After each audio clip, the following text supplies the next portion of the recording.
We're three guys who like to talk pinball, so we came up with a clever name. We're Joel and Travis Scott who talk pinball, and we call ourselves Triple Drain, Triple Drain, Triple Drain. We're Triple Drain. You know, something about that song just, it makes me feel all giddy inside. Isn't that great? I hope that's shared with, I hope other people feel that. So thank you, Jason, all those years back for making us that song. Because it's great. And for people that don't know, we don't edit that in. We listen to it. I hit the button and we listen to it every episode. So it does. It's great. It's a great way to start. It is Memorial Day, May 25th. We all had a 3-day weekend. And hopefully you guys feel good. Refreshed 4-day weekend. Oh, Tom doesn't work Fridays. Yeah, he's God. Life is great. And, you guys get weekends? Be a dentist. Oh. Damn it. I chose the wrong job. No. Dude, life is good, man. Life is good. It's great to be outside. It's great to hang out with some family and eat food and just get a sunburn and all that stuff. So everything's good. I'm not apologizing. I'm not apologizing today for this being I'm not going to go down that road. That's what I do every episode. It hasn't been 2 months. It's been like a little more than a month.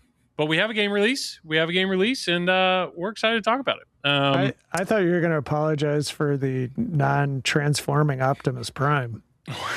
Just diving right in, Tom. Just diving right into it. No, he shoots, he scores. Yeah, thank you for the record, Stern Pinball. I did not say that. Yes. I would like to put that out there. No, I want to thank people. I want to thank our Patreon supporters. I don't know why you're still supporting us, but I really appreciate it. Honestly, we really, because we make I feel like I'm active on there. I wasn't active for the past month, but I'm back now. Exactly. I'm active. We're rather inconsistent, but the fact that I feel like we have loyal supporters, and that's here's great. why you want to do it. We're three guys who like pinball. Yeah. Yes. And we came up with a clever name. Thank you, because I was, it was going to get bad. That's all the reason. No. It's going to get bad. Speaking of support, I do, this is a call to action, everybody, and you roll your eyes all you want, but our dear friend Tom, who we love so much, okay? He's working his little buns off, trying to get, what is it? Partner Plus on Twitch. And to get Partner Plus on Twitch, he needs 100 subs. It can't be gifted. It can't be Prime. You got to pull out your pocketbook and you got to pay the $5.99. That rhymed. And you just really have to do it for this month, because just one time. Here's the thing: they make you do it for 3 consecutive months, and somehow the last 2 months I've did the requirement. So now you're there. You're right there. I'm 80 out of 100 right now. I need 20 more subs. Yep. So right before the episode, I did it. I got on there and I subbed. So that's, I pushed, I got them out to the 80 mark. We need 20. We need 20 of you listeners to buy Tom a cup of coffee. I will kiss Joel in a photograph if you can make this happen. Yes, we need 20 of them. That's it. And it's May 25th. If you hear this on June, you missed it. You missed it. So if you hear this in the month of May, he needs 20. Fox Cities Pinball on Twitch. Give him show him a little love. And if it doesn't happen, it's okay. I'll just go into depression. Yeah. No. That's it. That's our word. That's the only thing we're shilling today. We can go right back to Tom's talk on Transformers. Now we're going to shill Transformers. No. Speaking of shill, okay, we've all released content on Transformers in the last, and what I've learned is if you speak positively about a pinball machine, half the internet just says shill.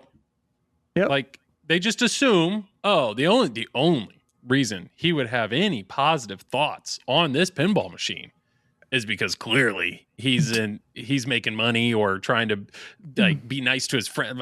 It's like, can I just like it? Am I allowed to like it? Did anybody hear Joel's take on Halloween? I mean, he practically took a dump on it. And I couldn't get the ball up the middle ramp onto the upper playfields. And guess what? Spooky, Luke, Bug, they still talk to me. They're still great guys. They've gone on to make some amazing pinball machines. Like, it can happen. I used to get accused all the time on this for fence sitting. I've had some hot takes every once in a while.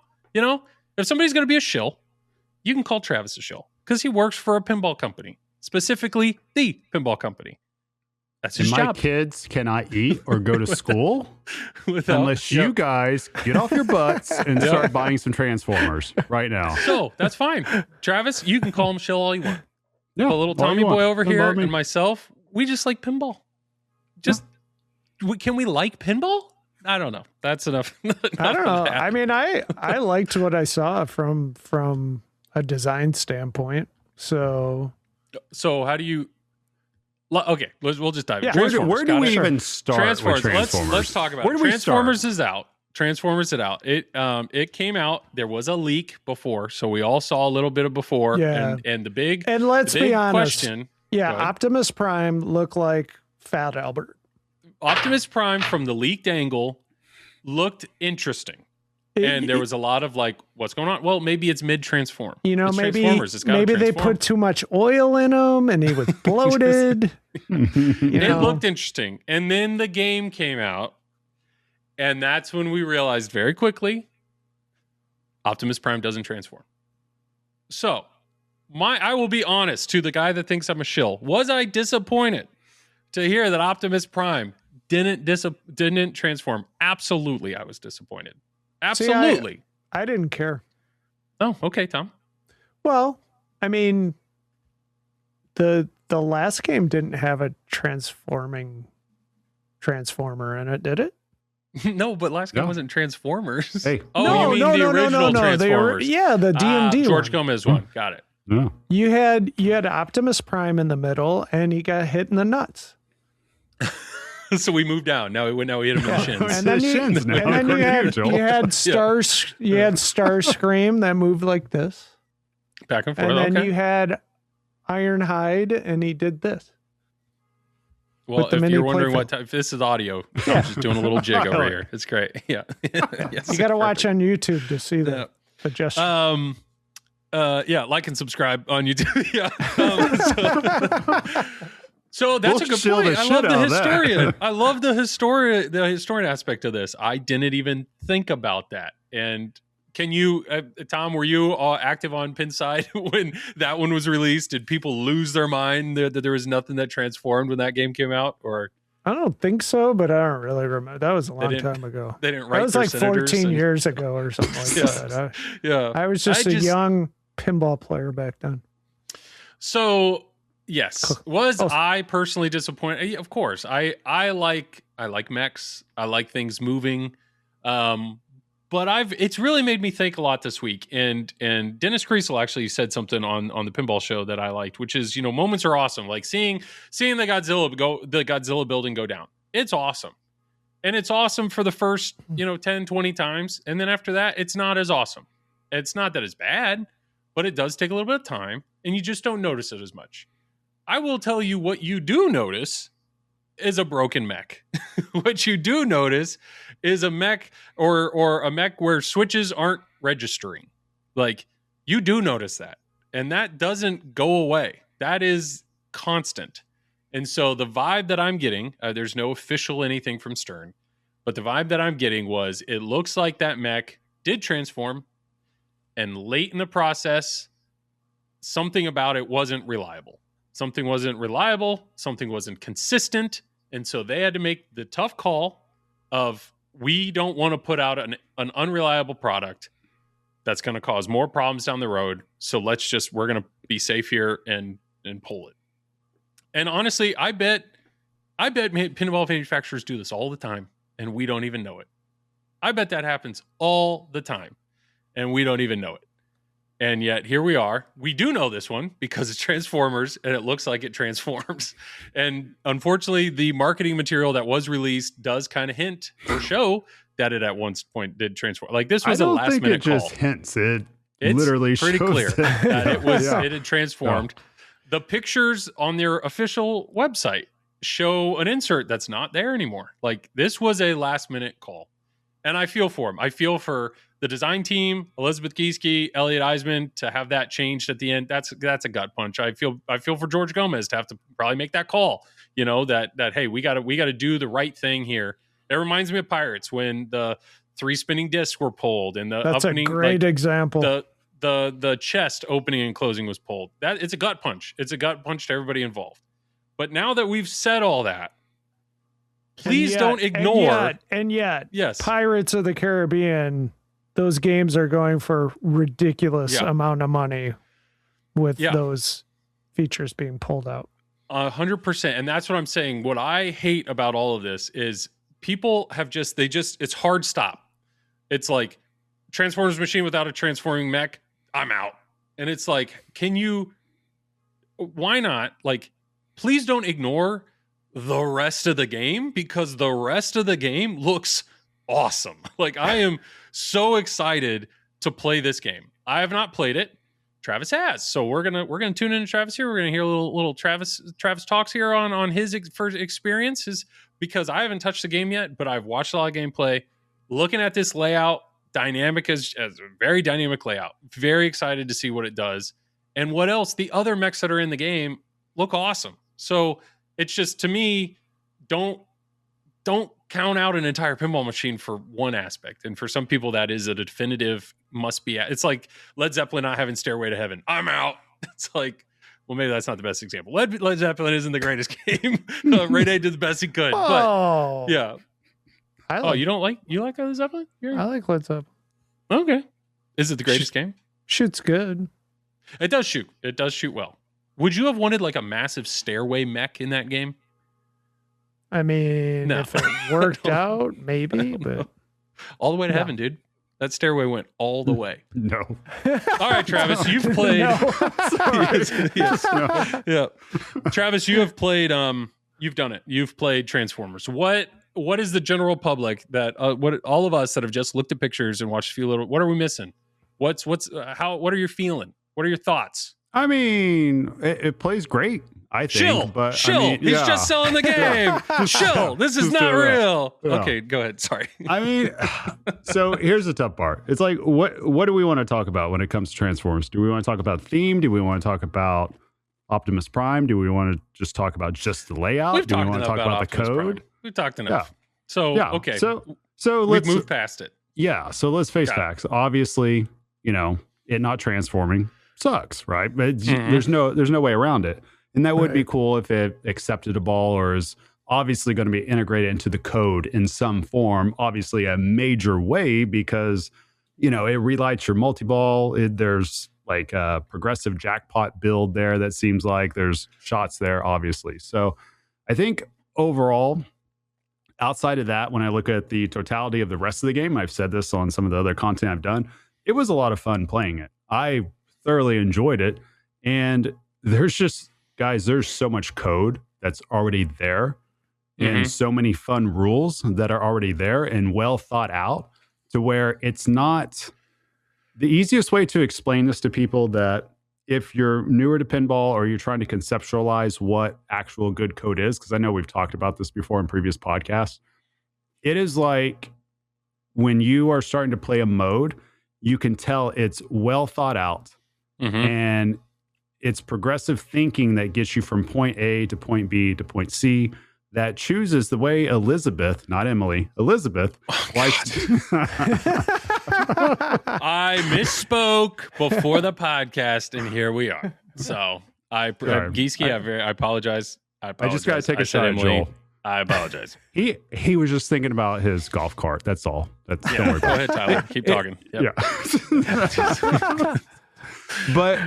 But at the same time, it has the hallmarks of what Elizabeth's code and rules usually are, right? To where she has some stuff in there to where if you hit the wrong shot, you'll get a mini punishment for it. We saw that before in previous games.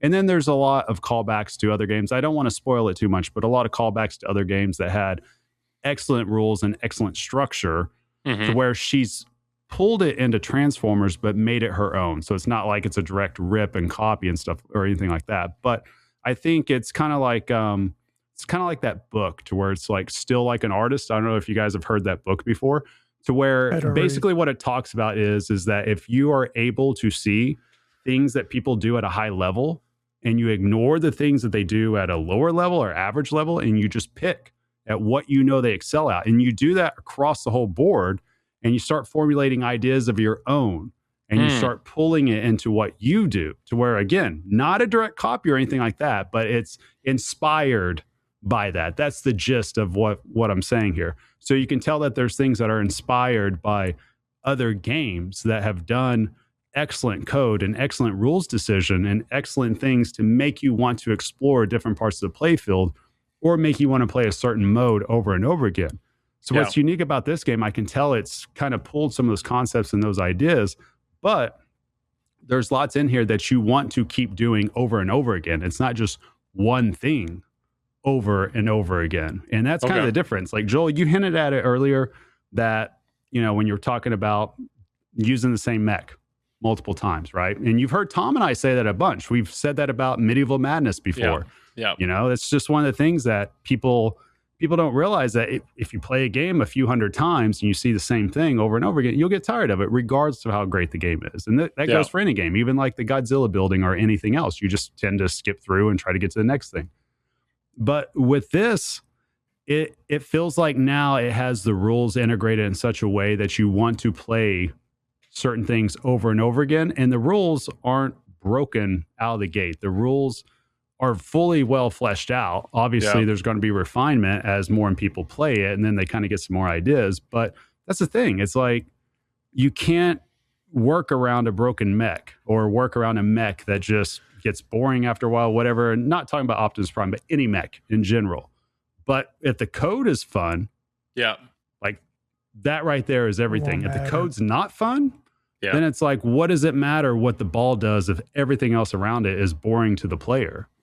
From a game theory standpoint, it doesn't matter. Now, from just a caveman, you know, use whatever side of your brain you need to do just to see the ball zip around and do stuff, and that's it. Yeah, excellent. But after so long, if you don't have everything else integrated with it to make that whole package and that whole experience, then that's what gets boring after a while. I will say, well, I have a few things. Broken mech, like Turtles. Everybody knows I love Turtles. I bought a Pro, because at the time I was like, okay, the premium has the glider mech. That looks pretty great. And it has Krang that bops up and down, and it has the balls feed out of the van, and it has the spinning disc rotates 2 different ways. I will say now, being a Pro owner for multiple years, the amount of glider mechs that have failed, like, I'm sitting here going, I'm so glad. I'm so glad I didn't go down that route, because I would be fighting that mech. Another example would be, well, normally when I'm at that, is this a pro game or a premium game? If there's ever a secondary playfield, like, I feel like that's like Jaws. I feel like you have to have the premium, because that upper playfield adds so much to the game. Godzilla, if somebody has a Godzilla Pro, like, I could understand that. Like, I could understand, sure, what I like about the mech, the building moving, is the diverter aspect of it. It actually changes how the game's playing. Same thing with the Mechagodzilla mech. But, like, I could understand why you go with a Godzilla Pro. I understand why people go with a King Kong Pro, because the game is there. And so that's why I feel like John Wick, this is a question for you. Tom, you have a John Wick Pro, right? Right. So one of the main differences... I just streamed it. I got to the end of the game. It's coded. Oh, sick, dude. Yeah. He's like good at some. One more but the crate moving up and down. Like, would that... I feel like there's certain mechs that it's like, once you've experienced that a handful of times, it actually is deterring you from getting further in the game. Yeah, it's not that bad of a mech, but it's definitely makes the game harder, I guess. It's not say. In my opinion. I'm just trying to think. Argue that, but I'm trying to think of games that are like, I don't know. And I'm not saying don't buy all the premiums or pros, but I think sometimes the flashy things that really grab us early on, the more and more and more and more that you play the game, those are the things that could break or start to get not like the moments where it could wear off a tiny bit. What I will say about Optimus is, if you look at the art, there are tire tracks on it. So I do think that he came down into a truck form. And if you look at the playfield, I'm pretty sure the way he came down, he actually blocked that vertical upkick. So in my opinion, I think it was some sort of like, I think it blocked the vertical up kick. So I think it was probably you bash him, he stands up, he's now not blocking it. Now you have to hit the scoop and then you come back down. So I think it was a mech that blocked your progress or blocked you from getting. And I just think back to like the crate on John Wick. There are times where you don't want that crate in the way. So I feel like, I don't know. I just think it's one, if the mech wasn't reliable, that would suck, especially if you're like, I can't progress. Why aren't you registering the hits? Or if I'm very curious if the way that ball came off the mech, like, would it be very frustrating? There is a center post on this game. So there's a lot of that we won't ever know. We won't officially ever know. But I do think thematically having a mech in Transformers that was supposed to transform, not transform, that sucks. But gameplay wise, we might have dodged a bullet here. We might have. And that probably sounds like very shilly. I'm just trying to find the silver lining here. But we might have. We might have dodged a bullet. But here's the reality too when it comes to mechs. I think a lot of us, we got to take a step back and realize that pinball really originated as a location-based game, right? A lot of these, like, it was just after COVID that really home use really exploded, surpassed locations, and now it's the majority of the industry now. However, what I find very unique about pinball is not much has changed in terms of adjusting to a home user, because obviously if mechs are in a playfield, really in all reality, I don't know if people started building pinball imagining somebody buying this game and playing it 1,000+ times on their own over a couple of months, whereas it was just get it on location. People are going to play it a handful of times and then go to the next thing and the next thing. I mean, the games are literally designed for you to lose your ball. That's the idea of it. So I think I kind of find that conceptually unique in the way that we view mechs. Because I don't want to sound like we're, like, at least for me personally, I don't want to sound like I'm anti-mech. I think mechs in games are cool, and they could be pretty much anything. They don't have to be something that captures the ball. It could be something as cool as just a drop target put and used in a creative manner on the playfield, or even a spinner or something like that. But I think really it's interesting that we look at these mechs and sometimes it's thinking, okay, would this mech be fun after 20 plays, 25 plays, 50 plays? And most of them are. Like, most of the cool mechs are, for sure. It's just after a while, if you played a few hundred games on something and it's a central thing and you do it over and over again, I think it's like anything else. Our brains tend to want to go see something new, do something a little bit different. Special. Right, exactly. And I mean, a lot of it is too for us as pinball players, especially if we view it through the prism of, okay, I'm going to start this mode, I'm going to stack this multi-ball. You get almost robotic in that your roadmap over and over and over again, and you do that, and you see the same thing over and over and over again. I mean, that's just a natural occurrence. So I think a lot of times too, we got to all take a step back and think of, okay, what is it like when we experience a pinball machine for the first time, 5th time, or even the 10th time? If the mech is still cool at that point, then I think it's a good mech. Like, if you like it by your 10th play or 10th time you use it, it's still a good mech. But I think any mech, you're going to get tired of it after seeing it 100+ times in a row in the same month. Eventually somebody will. I mean, I understand there's probably some of you freaks out there listening to us on the podcast. You're like, I could play my game 5,000 times. Like Joel does that, and he survives fine. But the Medieval Madness Castle has never gotten old. Which, I mean, it's an amazing mech. Don't get me wrong. The Medieval Madness Castle, it's an amazing mech, and I absolutely think there are mechs in pinball that don't get old. Like the shark fin popping up on Jaws, that doesn't get old. That's not gonna get old. But it's not really this cosmetic thing that you're interacting with. It's now all of a sudden you have a shot that popped up that's moving and you got to hit the shot. So my question I was going to ask you is, what are your thoughts on cosmetic mechs? And what I mean, an example of this would be Labyrinth. Labyrinth has two of the I can't think of their names. It's the creatures, the little kind of fox looking creatures that their heads pop off. They, like, during that mode, they come out and they're just on servos and they just dance around. And every time you hit that right orbit, it pops up, and it'll say something. And then it also has the little worm. Hello, the little worm. I forget his name too. That pops up, and it's just a cosmetic mech. So it's like, from a reliability standpoint, you don't have a ball bashing it. Those parts, and if those mechs don't work, the game still plays. So it's like, do you feel like, I'm not saying everything should go cosmetic, because I do like diverters in games and like things that change on ramps and drop targets and all. I'm not saying that, but it's like, I don't know, cosmetic mechs in games. Like, what if the Transformer would have transformed, but it wasn't a mech that you're actually interacting, like hitting with a pinball? Would that have been fine? Would have been totally fine if Optimus was just off to the side and moved, and you didn't interact with him at all? Like, should we? I don't know. What are your thoughts? Is that a cop out? No, I want the ball. I want Shark eat ball. I don't want to just see Shark. I don't know. You know, I could tell you straight up, there would be people that'd still be upset, but there would be a lot of people that would be happy. I think Barrels of Fun and Spooky have proven that proof of concept that if you have something that is just simply moving, even if it's not interacting with the ball, people will notice it and people will think it's cool. I mean, look at Evil Dead, the tape player or the deck player. It's just moving mech. Yeah. You don't interact with it at all. I think people notice it. The swinging chair on the cabin, sure, that chair does technically hold a ball back, but it's not a mech that you're bashing or hitting or anything. Like it's a cool. What about King Kong? King Kong, I think at one point King Kong was supposed to grab a ball and then they changed. That is essentially a cosmetic mech. So it's a cosmetic mech that I think it's really cool, but at the same time, that cosmetic mech wasn't enough to make Tom buy the premium LE. But yet he still has a fully fleshed out, amazing pinball machine in a Pro. I'm cheap. Well, look at Pokemon. They had a cosmetic. They had two cosmetic mechs. They got the Pokeball that wiggles, and then on the right side they got Pikachu. Yeah, that just moves back and forth. So I mean, this isn't like it's an unknown thing from Stern. They're capable of doing it. Any pinball manufacturer out there is capable of doing it. But I do think that's kind of what I like to refer to as window dressing. I mean, it looks good.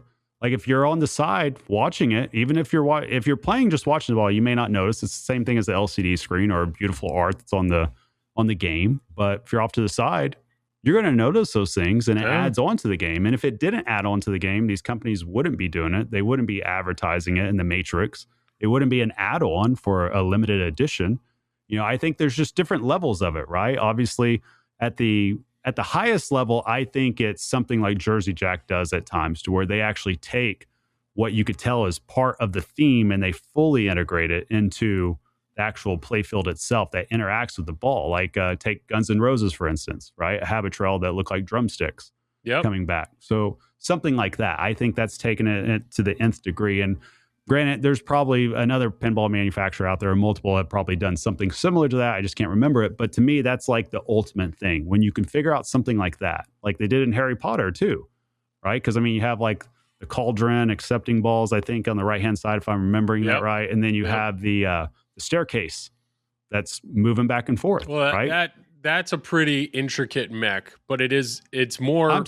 I'm saying that's not like the window dressing ones. They're just sitting there not interacting with the ball at all. I'm saying that's something that's like literally fully in the theme, and it's fully interacting with the ball, it's fully affecting gameplay. Yeah, Harry Potter has the 3 wands that are the ramp on the right, or the Habitrail on the right that goes into the cauldron. Those are just, that's a visual thing. It's got the girl on the broom that's kind of on a spring, I think.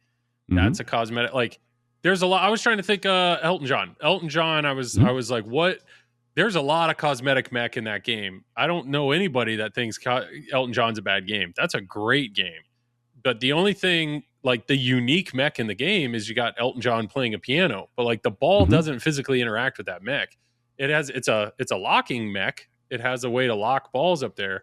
But like it's not like you're bashing Elton John or anything. Like that mech can just be a mech and do its own thing. So I just think I'm not a pinball designer. I'm not here to tell people how to do their job, but I just think it's really, I don't know. Tom, you said the Dune Worm was one of the greatest mechs recently.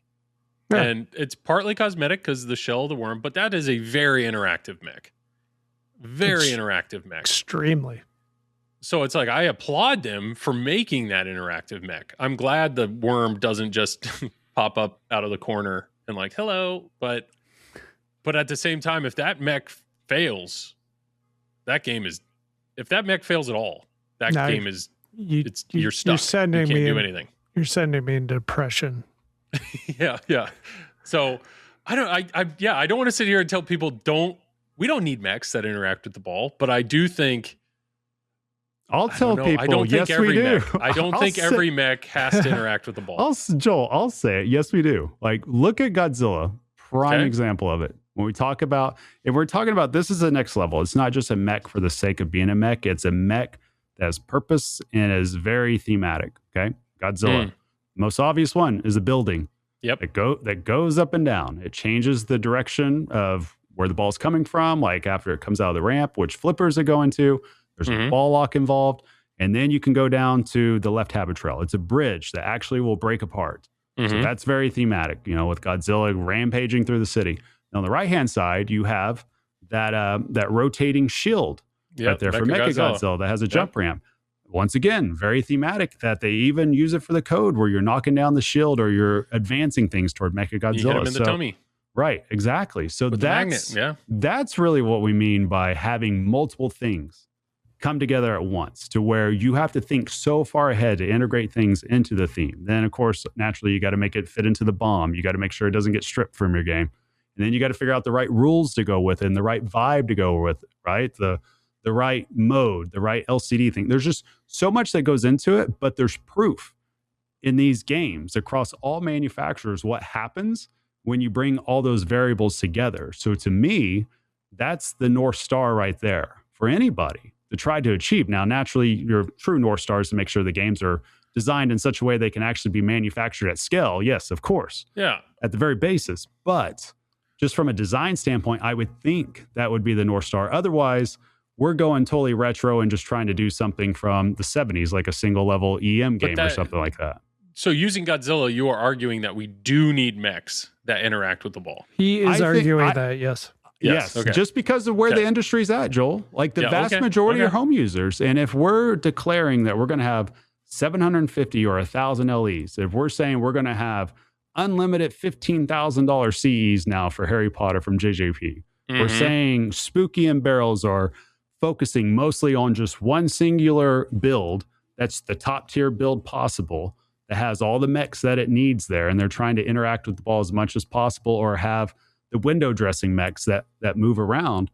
It's obvious that that's where a lot of pinball is headed. So it's like everybody has to make a choice. Do they keep heading that direction in light of rising costs, rising labor costs, rising prices everywhere? Do you keep pushing that envelope? Or do you find a stopping point where you're like, okay, this is enough. We need to focus this way. So that's what I find unique. That's obvious that Stern has kind of, like, as much as everybody talks about mechs, I think it's fair to say most people think that Stern's LEs lack in that department compared to other manufacturers, other games. I think we see that across the board. But Stern relies on internet capability, right? They're doing that whole thing. There's not anybody else that I can think of that's making sure that achievements are in the game as much as possible. That's making sure you can have a profile, you can have all these statistics, all these stats, all this data. And plus, too, they're not necessarily trying to make games to go on location all the time. Like every single release from Stern has to go on location all the time. So to me, that not just affects design, that affects what themes you're choosing. Because some themes you're better off choosing because you need to get coin drop. You need to move 10,000 units compared to somebody else that knows that they just need to move 1,000 or 1,500 to a home.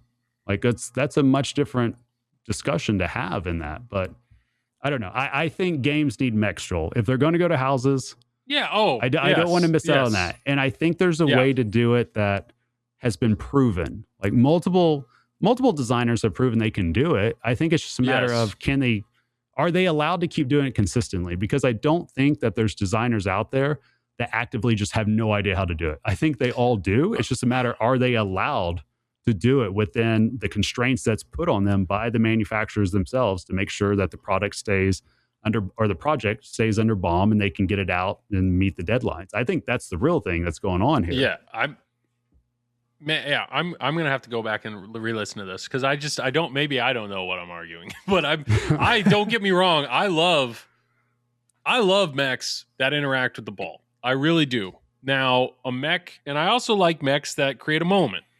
But if that moment is easily achieved, like Medieval Madness, we talk about it so many times. Like even most novice could step up to Medieval Madness for the first time, and they could stumble into a way to blowing up that castle. And there's a reason that game's beloved is because almost everybody gets to experience that. And it's like, holy crap, that castle just blew up. That's what we love, right? But then for the people that have this at home, it's like, okay, that's a mech that's too easy for me to enjoy. So then you have other mechs on the other side of that. So not Star Wars Fall of the Empire, but Star Wars, Steve Ritchie's Star Wars. The Death Star blowing up, you really have to work to get that to blow up. But when it does blow up, so cool. Like such a cool moment. But that's I feel it's too far because so many people don't get to experience that. So now we have the John Borg Death Star. And now with the fix, a lot of people can actually see that thing blow up. And so it's like, maybe there's your balance of that's where you don't want to have a really cool mech that's trapped under super deep code. So I want to have those things. I do want to have those things. Yeah, you're basically talking game theory and something every single manufacturer should be doing, which is don't put all your cool shit like locked behind something or deep in the game. Like obviously, I think everybody understands that you want cool stuff to happen early on in the game, like as close to the start button as possible within 30 seconds.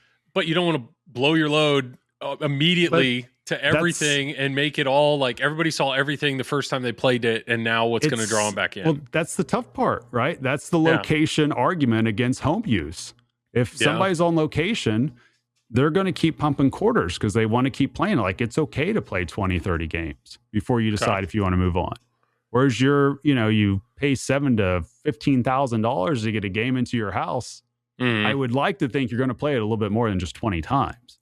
So naturally, you're going to end up getting a much different experience. So I think really that's the argument I was making earlier, that things have changed. It's interesting how we do the mechs, but the way that people experience these games are under much different conditions compared to what they were a decade or 20 years ago. I think another example I've just thought of, and then Tom, I have a question for you. Tom was about to talk, Joel. You believe that? Go ahead.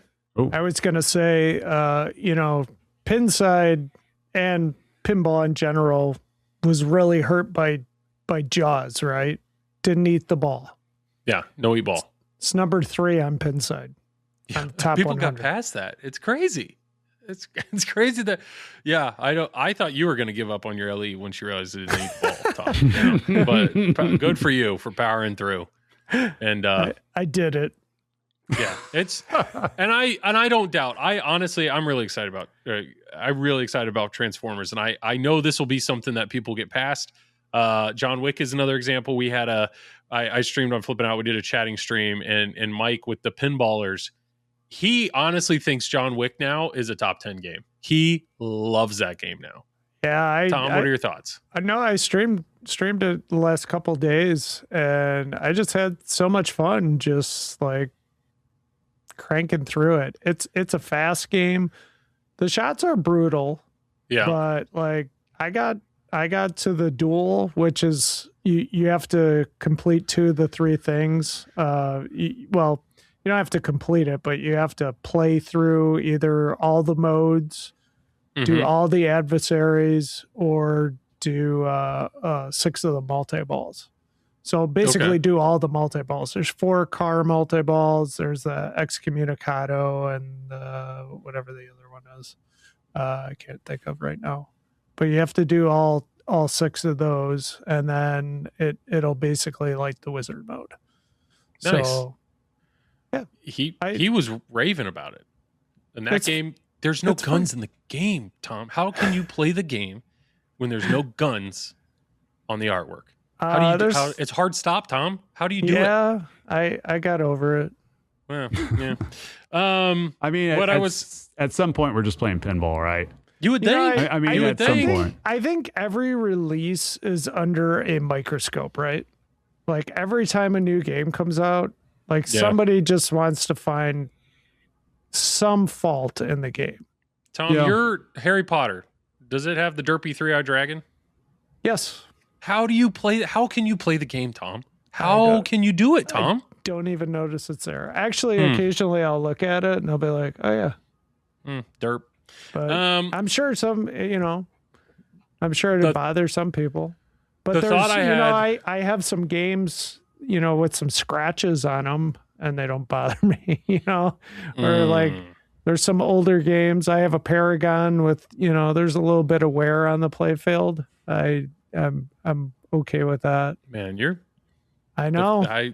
Good on you. You're a saint for looking past flaws and just enjoying people for who they are. I know you do that it carries into your whole life. I know. It's a crazy life, One thing that popped in my head, which was when we were talking about mechs that interact with balls. So it's like, how do you have a mech that can be very fun? You're saying, don't trap it behind code. Don't trap it behind code. So it's like, okay, you want a mech that most people can interact with, but also you don't want the mech to get old. So my thought was like, what is a mech that you can experience, but then you can experience that mech later in a different way that gets us excited to go deeper? And the thought I had, and please let me know if you think of another one. The thought I had was Cactus Canyon. Cactus Canyon, the drop targets, those quick shots, most every player, at some point in time, you're going to go down an in lane and one of them's going to pop up and you go, oh, I can shoot that. I can shoot that. So most novice players can experience those quick shots. They can experience that. But if you get deeper into the game, there are modes that use those drops in a completely different manner. So one is the outlane ball save. All of a sudden, all 4 drops will pop up, and one of them will be green. You have to hit the green one. Then there's another mode, the Marshall multi-ball, where the 2 drops pop up, kind of blocking a shot. You have to hit between them. But if you hit them, it's like now all of a sudden this mech that everybody gets to experience is being used in a completely different manner deeper in the game that creates a different moment and a unique feeling with the same mech. That's pretty cool. That's pretty cool to me. So do you have another example of a mech that does something like that? Like it's obvious to a novice player right out the get-go, but then creates something different. I know Dune, the worm, it does a whole bunch of stuff, but there's one mode that all of a sudden is a bash toy. It wasn't a bash toy when, most people are going to see what it does with grabbing the ball with a magnet. They're going to experience that, but it being a bash toy, nope, only one mode that has that. And you got to bash away. Let's think. Write into tripledrain@gmail.com and let us know what we're thinking about. Unless you've already, I got nothing. I'm trying to think, but I think it's a good, I was also trying to think of mechs like Carl D'Angelo with Winchester. Like, good on you. That carousel mech is insane. It's insane because obviously I was waiting for you to get there. That carousel mech is absolutely insane. But like the reliability side of that's terrifying, right? Like that thing has to work for that game to work. But yeah, most mechs have to work. But like that's such a big mech, and I'm experiencing that with Batman 66, which we'll talk more about later. It's but amazing. Like when one of your flippers goes out, the game really sucks. Oh yeah, you're right. But when you have an entire huge section of the playfield that is changing dynamically, that's got to work. But man, it works. Yeah. Novice can experience part of that, and then all of a sudden, the deeper you get into code, it's like, holy cow, it's in a configuration that's totally different than. But what I'm saying is, it can be a simple mech that you don't even think of like a flipper, and if the flipper's dead on the game, you can't play the game. So true. Yeah, that's why people prefer Stearns with the snappy flippers. That's so damn important as well. True, but you can't just isolate like, okay, there's this special mech in this game, and if it fails, the world's gonna end. True. There's a lot of mechs. What I'm saying is like, how do you find that balance? You want a mech that is not trapped behind code, but also doesn't get old. And I'm trying to think of mechs that can be used. I can't think of a game. I know there's a game that has a diverter on a shot where there's a certain mode where it'll keep diverting down to your flipper so you can loop shots, and normally you can't. Normally that diverter isn't always diverting it down, and it's only for one particular thing. So now all of a sudden you're looping a shot over and over again that you typically don't get a loop over and over again. So it creates a unique moment with a simple diverter. And what game is that? It's Harry something Potter. I played it might be Harry Potter. No, I'm just saying like Harry Potter has that whole staircase thing with the, changes paths like crazy. Right into Triple Drainer. Leave a comment on YouTube. There's a game. I'm telling you, there's a game. I know Dune. Doesn't Dune have trying to throw softballs here? Dune has I think a something where it keeps so you can loop an upper shot. I don't know. But that's what give me more of that. And okay, so we've gone into game theory, we've gone into game design because clearly we know so much, right? We're so smart. We don't know what we're talking about. We're just Travis. Do you have any examples? We are pinball experts. Damn it! Listen to examples of what? What do you want an example of? I'm just trying to think Rogan? of like you said if Godzilla is the North Star.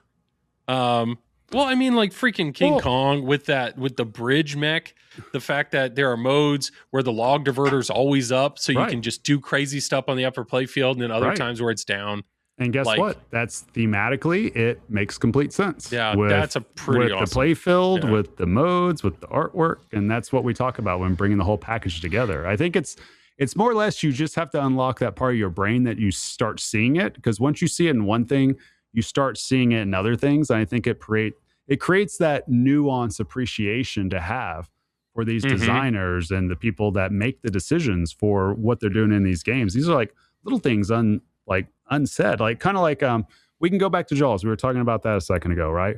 One of the cool things that makes that target really pop is the decision making for how the playfield art is with the water all around, and then the decision for how the GI is underneath it, or the LEDs like going red because you're chumming the water. So you start seeing red building up. And then on top of that, you realize that that's your progression for getting to multi-ball, because you have to keep chumming until it's fully chummed. So something like that, that's a great example of it right there. And I think we can go up and down. I'm sure there's modes that are built into Dune, for instance. I don't have a ton of time on it, but with the, the day and night, something like when it switches over, like I'm sure there's plenty in there like that. I mean, there were certain things put into GNR with the light show to where you have to keep going forward. You're blinded, but that right there, you feel like you're in a concert and you feel the music going. So like, to me, something like that works as well. And I don't know if we want to consider lights a mech, but I mean, speaking of light show, didn't the team do some really cool stuff with the expression lights on Transformers? Oh yeah. I think people don't. I'm telling you, people. I will say this, and I said this on the YouTube channel as a pinball player, and I've told you guys this. I told you guys like off podcast, off stream, like my true thoughts. And I'm like, this pin right here, once people play it and they see how things are integrated together, and they actually, you could play this as a whitewood and it would be fun. We've been glazing the code. I'm telling you, the layout itself is fun to play. It's got the perfect mix. It feels like Elliot took Bally Williams and just pulled it into modern days and added a modern twist to it. That's what it feels like to me, because there's certain elements there that just feel good. Like I usually don't like a VUC, but hitting a VUC across the playfield feels good. That kind of reminds me of like a Judge Dredd type thing where you're hitting that sniper way up the playfield. You're talking about the VUC next to Optimus way back in the left. Oh yeah. On Transformers. Yeah. I mean, something like that. Reminds me of like World Cup soccer. Yeah. Yeah. The one by the goal. Mm-hmm. Oh, yeah. Okay. Something like that as well. Exactly, 100%. I mean, even similar. It's not the same thing, but no, it's just like a reminder of it, because that's when it was really popular back then, and it could still be done today. I mean, you could still pull design theory to today, but even the like for instance, the horizontal shot from the upper flipper, right? That kind of feels like Indy 500 like, or Shadow like, with that shot that's just laid on the flipper, you hit it, and it, you get a jackpot, you get a combotron start. Like there's just, so that's not an upper, it's actually a ramp shot. So that's what a ramp shot, not a loop. Shot, you think it's an upper loop, but it actually, what I've heard is it feels like the left ramp on Godzilla, because you got to hit it clean, and then it's like the wave ramp on Jaws. It's a 180 ramp. Yep. So you got to hit it clean, and then it'll whip around and come back down to your left flipper. Right. Exactly. So so let's talk about an upper flipper. To me now, because I'm so smart and I'm so experienced, in this hobby. Past your 5 years, Joel. 5 years, you're an expert now. I just learned so much. That's it. But I actually don't know. I got to look at I know I'm past 5 years, but an upper flipper. If you put an upper flipper in the game, the very first thing that I'm looking at is what feeds the upper flipper, because great, that upper flipper just gave me 3 new shots or 4 new shots, But if feeding that upper flipper is a pain in the butt, then that is not fun. Prime example, Alien. Alien has an upper flipper. To hit that freaking the comatose shot or whatever it is, the one that goes up to, I don't know what it's called, but like the shot to feed the upper flipper is a hard shot. So it's a hard shot to feed it, and now you have to make another shot that's hard. So to Transformers, what feeds the upper flipper? The center spinner right up the middle. That feeds the upper flipper, and it feeds it fast. And then your other option is the far left shot, which goes across a ball path, kind of like King Kong, and just very easily feeds that upper flipper in a nice, consistent manner. So you have two ways to feed an upper flipper, and both of them are different and seem fun. There's actually a third, I think. And you can short plunge. No, there's another one. What is it? The doesn't Megatron shoot the ball to the upper flipper? It does shoot at it. Okay. Tom, big brain Tom. Big brain. That's what I'm here He's for. paying attention. God, this is why we have you. This is why we have you here. I think that's all, like upper flipper. You put an upper flipper in a game, you put a third, that's my first thing. What feeds it? Otherwise it could be terrible. So to see that ball, I was like, that's cool. I That is originally really cool. thought Megatron just shot it like across that ramp, onto that ramp, wire farm, whatever it is. But the video shows it actually shooting it to the upper flipper as well. So it Travis, shoots it to 2 points. You've seen it. You've seen that. You've seen it shoot in person. How'd it feel? How'd it feel to have that ball shoot out of that cannon? It felt great. I mean, it was fun. Yeah, it was fun hitting the right ramp is fun to hit because it's tough to hit. It's not a gimme, right? It is. That does look tight and it looks steep.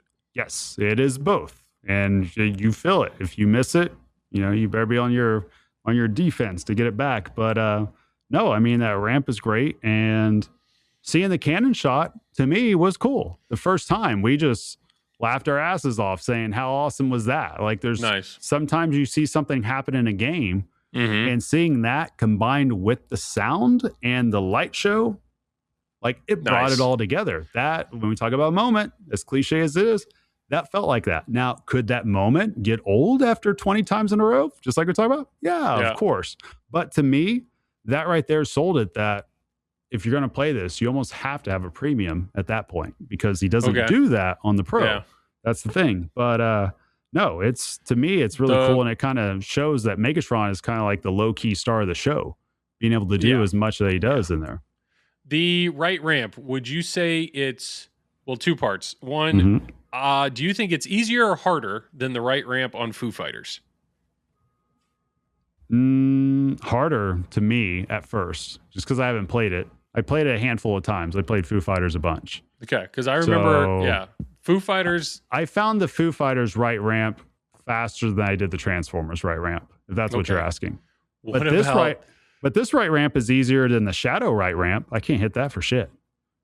So that's like my worst right ramp ever, Joel. What about the right ramp in Avatar? Which one? The ramp, the newest one? Yes, the newest Avatar. There's a right ramp that feeds the spinner. I don't hit that either. No, I don't hit that either. That is a hard shot. Like Jared pointed that out. I can't hit a lot of shots in Avatar, Joel. I'm atrocious at it. Okay, I've tried playing it. I'm curious. Bad at it. Obviously, I don't want that to be a. Okay, do you think the right ramp? If that is the selling, what other game can we shit on? Their right ramp. Here, let's name off another one. I'm ready. What else? Okay, the Jurassic Park right ramp. That's fun to hit, but that's hard. The Stern one. Yeah. Even the it was the second one game. was tough. Okay, it was the second game. He needed to figure out how to design pinball. All right, we got to give him some grace. That's fair. What I'm saying, the right ramp though, if that is the coolest mech, right? If that's the cool thing. So if my son comes down and I say, "Hey, dude, you got to see him shoot this cannon," do you think my son will ever see Megatron shoot his cannon? Will he be able to hit that right ramp? Yeah, hopefully. Yeah. Okay. I hope. A blind squirrel finds a nut, Joel. Your son's going to find the right ramp. What I will say, and this is just a side tangent. Pokemon's been in my house now like a month. I thought that my kids would just fawn over this game. They don't. They play it every once in a while, but it's not. They just don't. It's not like they're craving it, and part of it's because. for whatever reason, and I get it, Meowth, that shot's right up the middle. But for whatever reason, like my son struggles to get to Meowth multi-ball in this game. That Team Rocket multi-ball, the Pikachu multi-ball, I mean, that's just 3 shots to the right ramp. But that fan layout is fast and can be brutal.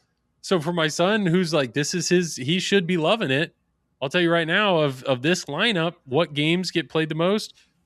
Batman. He plays Batman a lot because once he get that crane coming out is like the coolest thing. Like he thinks that's so cool, and he just keeps going back to Cactus Canyon. I mean, that's what he plays. Anyways, right ramp. Are we crapping on any other right? What other right ramps? Do we have I don't like the Led Zeppelin right ramp. Kiss. I don't like that one. The Kiss right ramp was pretty rough. That's a challenge one. The Flash Gordon right ramp. F that ramp. Always hit a post and drain right down the middle. Tom, what about TNA's you? right ramp is real hard. I still haven't hit it. So All that's right ramps suck. Guys. All right ramps suck. Why are left ramps easier to hit than right ramps? Because we're right-handed. Because we're right-handed. But I'm not. I don't understand that. You're left-handed? I'm both. I use both hands. Ambidextrous. Speaking of hands, I here's another side mostly with my tangent. left hand. I drink with my left hand. I drive with my left hand. Yeah. I throw with my pees right with hand. both hands. Okay, I pee with my left hand. No. So yeah. So there you go. Or is it no hands? I don't know. No. I'm I trying pee to give you some I pee credit sitting there, dude. down with Definitely two no hands. Yeah. Joel, can you imagine pissing with no hands? What would happen then? That's like mass chaos. It's a little messy. It's peeing sitting down, bro. Just Sure has no hands. Yeah. Yeah. Jazz hands. Yeah, I figured it tuck out. it in yeah. and you're good to go. All right. Good thing they made urinals. Yeah, good thing we moved. I apologize Travis to our pees with 2 female hands at a audience. urinal. He just My puts God. both hands on the wall, just boom, just right there on the wall, and just leans. I read all the Yeah. messages on the wall. Me here at 10:30. God. What was? Oh, speaking of hands, I am trying to change. Oh, the my- right ramp my- on Led Zeppelin. Yeah. Okay. Right. Yes. Yeah. It's like Yeah. a 180. No, Yeah, you're right. fix that, Ray. You're God, right, yeah. fix it. Yeah. Right.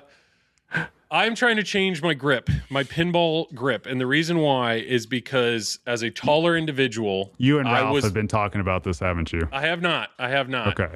But as a taller individual, individual, Yep. I big used words. We to got it. always have my middle finger on the button, and I would put my hands in more so that my fingertip was hitting the button, and I was basically resting my body on the game. Like I was leaning on the game. But when my hands, if you can see, my hands were, it's like my hands were bent back more like a 90-degree angle. And what I've realized, pinjuries, right? Pinjuries. But like if I play for 2 hours and I'm leaning like that, I was legit having You were sore. I was having soreness and like tingling in my hands. Will you guys That quit was- moving your hands? I can't. It was. I hear you, Joel. Yes. Yeah, this is for you, Tom, not for. You were putting your. It was a pinjury. It was a problem. There's another one. can't for you. do Did you feel it in your not just your wrist, but in your elbows too? Yeah, it was like Yep. this is. And what's funny is the next day at work, or like I'm sitting at my desk and I was like, why do I feel this? And then I'm like, I'm hurting myself playing pinball. And I realized that don't lean on the game. So I'm like trying to completely change. So I'm Tim Sexton actually did a video, and it's like you're supposed to use About two the wife? fingers. No, AI. Do you guys hit the button with 1 finger or 2 fingers? It depends. Well, obviously two, per side. Yeah, I've it depends what actually- you're doing in the game. Yeah. Go ahead, Tom. I usually do 2, I think now, but I've caught myself doing like index and middle. So I don't know. I'm old. I don't know Travis what I'm just doing. flat hands Yeah. slap. Yeah. I just think about the flipper moving and it moves. I don't think about it unless somebody brings it up.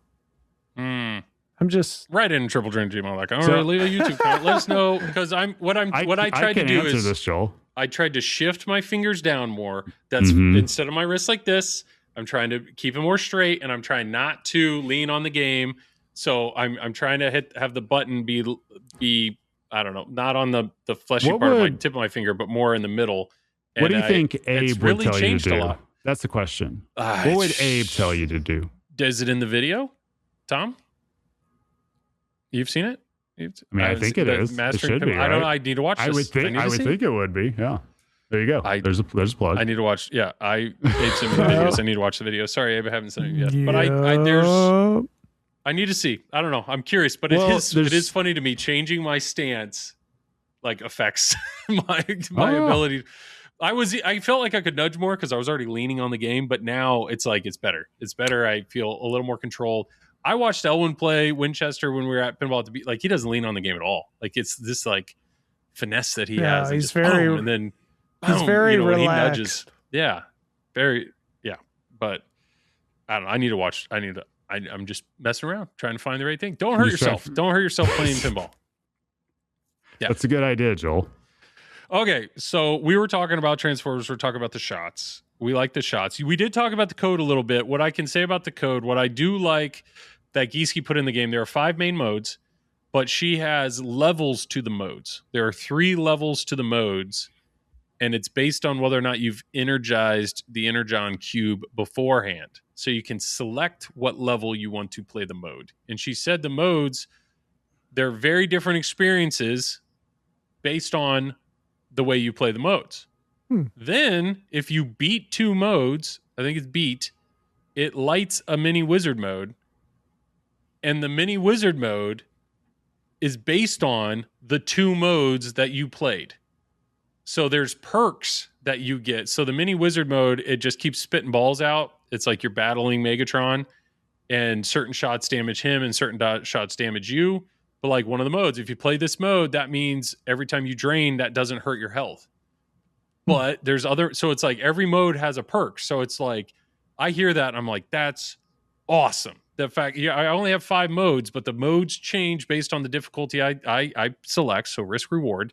I got variety in the game. I don't have 35 modes like a JJP game. I have 5 modes, but they're varied. And then the combination of modes that I pick affects the reward I get for beating 2 modes. Like, that sounds really cool. Travis, you've played it. Yep. Have you experienced that? Yep. It was all good. It was fun. I think that part's cool. I think the fact that you alluded to making the modes, there's different ways to play it. So difficulty level. So on top of that, you have to earn that, right? You don't just go directly into a mode or a mission or whatever they were calling it and just automatically get to choose to play the hardest version of it. You have to do stuff on the playfield in order to even qualify that option. So that's what's cool. You're already doing stuff. So that's great because if you're a novice, you don't care. If you're an advanced player, that's cool because it makes you do advanced player things and you have to start thinking ahead of time. And then on top of that, there's another added layer to this that if you choose to not do the hard thing, then you get if you beat that mission, you get what's called cosmic rust. I'm pretty sure this is how it works. And that cosmic rust basically buffs the scoring to your next mode. Like it'll make it worth more. So you could choose not to energize and just hold it back and then just keep building. But I don't know exactly how that works in terms of points or so play it easier now to boost the harder mode later. Right. Yeah. Oh, wow. Yeah. I'm pretty sure it's something to that extent. Let me look. I got a picture up. Let me look. It's on the rule card. It literally says on the very bottom, Cosmic Rust, beating a non-energized mission will infect the next mission with Cosmic Rust. Rusted missions are harder, but more valuable. That's pretty cool. Like that's the variety. Now, I will say that sometimes when you add variety into a pinball game, that gives you perks. So X-Men would be an example. You beat certain modes in X-Men, you get a perk. That it's like, if the perks aren't balanced, then there usually ends up being one path that you always take. And that's, so it's a challenge. It's a challenge on the designer to find the balance because you want, like, obviously I assume Gieske wants to see Tom stream a tournament a year from now, and she wants to see all 4 players play Transformers differently. Because then it shows that we have a balanced game, and it's not like, oh no, everybody does whatever. I don't know the names of the modes, but it's like everybody's gonna pick Solar Needle Rusted, and that's the only way to play. We'll see what happens at the Expo tournament. Yeah, I think I don't know. I'm excited. I'm excited for that. A game. So I've been streaming. I streamed Batman 66, and I've really had a lot of fun with that game. And that game has 4 very easy modes to get into, the 4 villains, right? But what I do like about that is you can keep playing or you cash out. You cash out and you move on, or you keep playing. And on top of that, when you play them again, it's a totally different version of the modes are easy to get into. There's only 4 of them, but they feel varied based on how you want to play it. I know Dune is another game that does that. You hit your shots, you want to cash out? No, you want to go deeper? Let's go. Travis, I know, preaches staged modes. He's a big fan of that.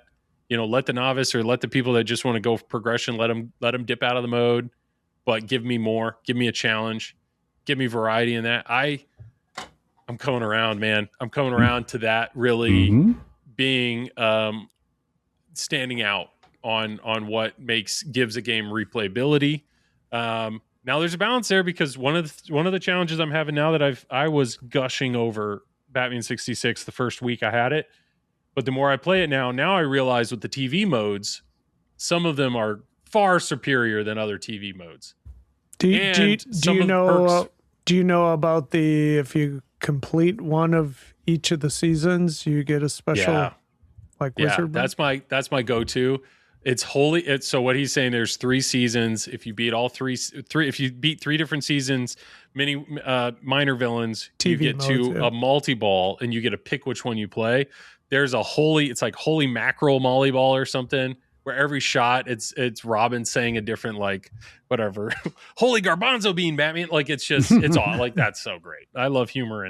But anyways, what I've realized though with the minor villains is, sure, Lyman there's 10 in the game, but I find myself playing the same 3. I'm always playing Mr. Freeze, pause those timers, and then I play Bookworm to make sure that it's still there if I drain. And then I just need one for season 3, and I usually go Eggman or Tut. So it's okay, it's not as balanced to cause me to want to play other ones. And now I'm finding I don't even want to play a villain until I've gotten the minor villains started, because it'll help me with other things. So it's but I don't want to fall into only playing the game one way. So I'm challenging myself to if TV's mode's lit, go for it, but don't purposely try to light it. Just try to play the game. So you got to have fun. You got to have fun but I love that. I love the variety there. And I'm not trying to crap on, I love that, but Pokemon, I haven't really touched it, because right now there is no variety in the game. I know it's very early on in the code, but it's just, you got 4 modes to play, and then you play Charizard.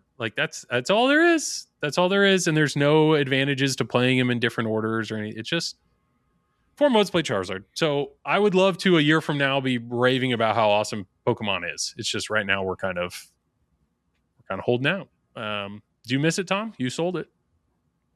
No. Hold out hope. I'm holding strong with X-Men. I'm holding strong that it's going to finish strong. But I'm holding. I feel like I've been holding a while. Well, you got to be careful, because once you start playing Lyman games and you add that into the rotation, you're gonna judge everything off of that. I think you start experiencing that, and so that's the most superior form of rules and code so far. What Lyman's done. Now there's people that are catching up, right? I think obviously the next in line, Elwyn, and the way that Rick does things with him, Nagel. It's amazing what they can do too. So you have so many people that raise the bar, but then you see the influence that's out there. I got to give credit where credit's due to our IFPA overlord. He took stuff, Josh Sharp, from what he learned with Lyman, and he made Pulp Fiction really stand out from a rules perspective. So it's stuff like that kind of, you try to create as much nuance as you possibly can with what you're given, because obviously certain playfields will allow you to do a little bit extra. Certain themes will allow you to do a little bit extra. And, I don't know if they could do that with Pokemon. I have no idea how the license works, or if they have a say over much with the code or whatever. I have no idea. But I think it's so unique, though, if you do have a dream theme and you happen to get a rule set that is so fleshed out that it just makes it insanely fun to keep coming back to, right? So people that are into Batman 66 got that. People that are into Godzilla got that. If you're into Jurassic Park, you definitely got that. If you're into Star Wars, you got that with the newest game with Raymond on it. You know, people start raving about that code. So there's a lot of unique things that can be done. But I do think, Joel, that one of the best things about rules in general is just if you can choose to make it a little bit more difficult. And if you could choose to have a level 2 to it, or if you could play through something skillfully and keep the risk reward up. Like, I love that nuance, and I love thinking I could piece together a game that doesn't have to look the same every single time, to where I could choose different options. Choose your own adventure. Yeah. And I mean, that's been fun. Well, it's fun streaming. I know you guys give me a hard time with my level of play, and I get it compared to you guys. It's a lot lower. But when I stream with my brother, like, his level of play is totally different than mine. And it's fun to stream a game and see games that I can take it one direction and he can take it in a total different direction, and we can both have a great time. Like, I love that. I love that variety. And then there's other games. Iron Man was another game that I streamed since the last time we recorded, where that game really doesn't have many directions to go, but yet it's brutal, and it's simple to know what, like, okay, just do it, just do the thing. And Jared was right there with me. He was having a blast. We were getting our butt kicked, but yet all of a sudden it's like, holy cow, I've done 3 of the 5 things. Like, I just focus, play, just be smart. I got to 4 of the 5. Like, I'm 1 away, and then this is lit. Or, okay, I failed. Everything's so Iron Man. You have to do 5 main tasks within 1 ball, and if you don't do it, then you lose them. But there's the Jericho, which is the Mark 1, Mark 2, the Mark. Those stay lit throughout the game. And so I think if you get all the way to Mark 6, then you light Jericho. So it's like, okay, you got the single ball thing you're focusing on. Oh, I failed. Well, I still have the long-term goal. So let's pivot, focus on that. Boom. And it's just, I really like that, the simplicity of it, but also that was a fun, balanced game, even though it's brutal. Like, and that's another lineman game, right? I mean, he made something special there. And I now understand why so many people love Iron. Do you still have Iron Man, Tom? I don't, but I still enjoy the game. Is it a good tournament game? Oh, it's phenomenal tournament game. What's the you step up on Iron Man, like, what are you trying to do? What's your goal? Depends on how the game's set up. Okay. So if it's completely brutal and I can hit the ramps, this is what I did at Yegpen. I just hit the ramps all day and kept playing bogey. So bogey's alternating ramps, and then once you get far enough, then it starts the bogey mode, and you just alternate ramps. Yep. That's that literally game, that game, yeah, it had lightning flippers and yellow rubbers, but man, those flippers were they just felt great, and like I was just like, I could hit these ramps. It was like butter. That's awesome. That's awesome.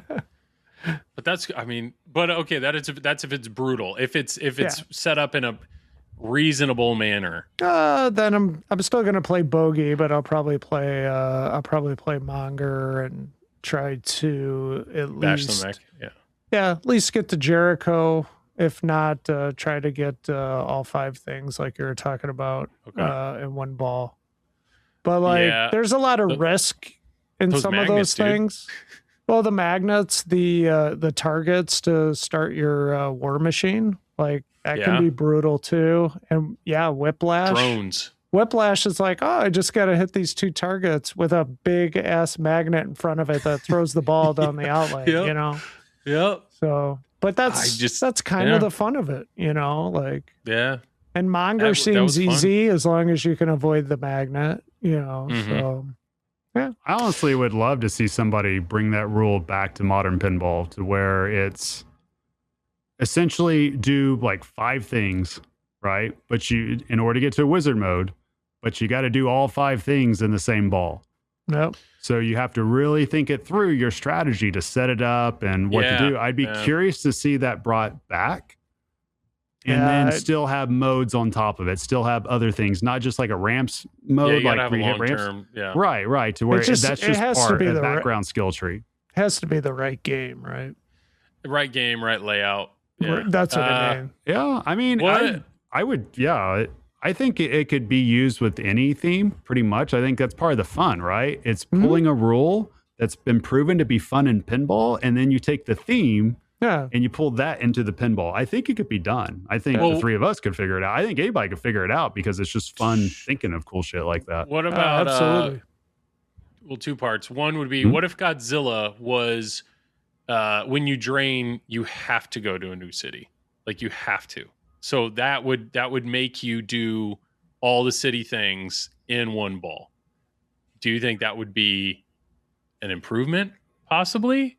Not necessarily because the layout's already a longer player, whereas something like Iron Man's not. So that's probably what Tom was kind of referring to as well. It depends.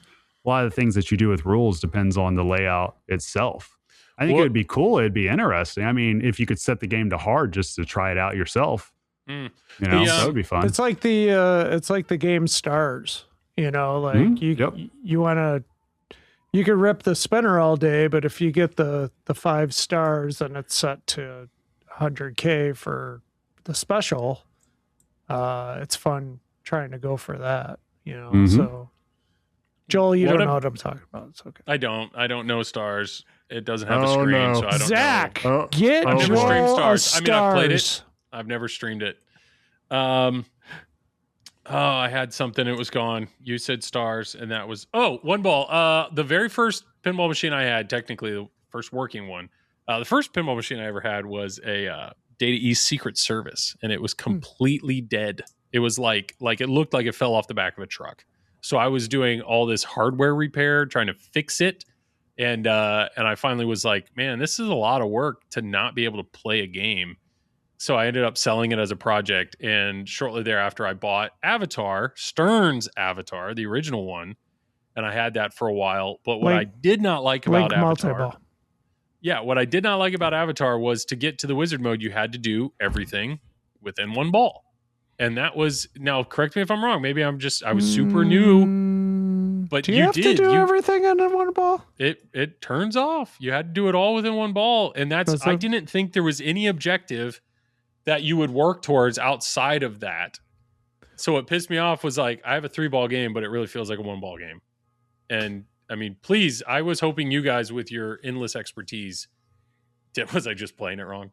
Or did Lyman, because Lyman was Avatar, wasn't he? Wasn't Lyman? I think it was a combo with like him and Lonnie.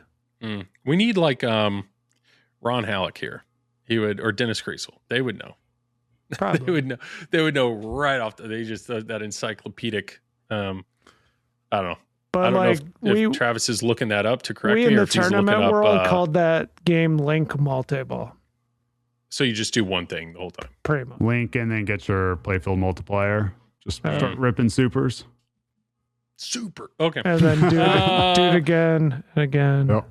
Okay, so we've Transformers. We've gone 18 directions here. Transformers, we like the layout. We're excited about the layout. We like the code. We like what we're seeing with the code. One thing that's very clear about this game is this code is way more fleshed out than the last handful of games that Stern's made. So we would love for that to be the norm. Unfortunately, it's not. Yeah, I wish this game would have came out. Like, I know it's going to be at a show, over in Washington, I think, the beginning of June or somewhere over there. I just wish this would have been the type of game that would have benefited greatly to coming out right before Expo or right before Texas Pinball Festival, because the code is so good that you'd want max amount of people coming in and realizing that. I think that's kind of where this game is going to go. People are going to play it and start realizing more and more. It's just obviously, you can't based off video, it's, you're going to be focused on more negative than you are positive regardless. But I totally understand. The mechs,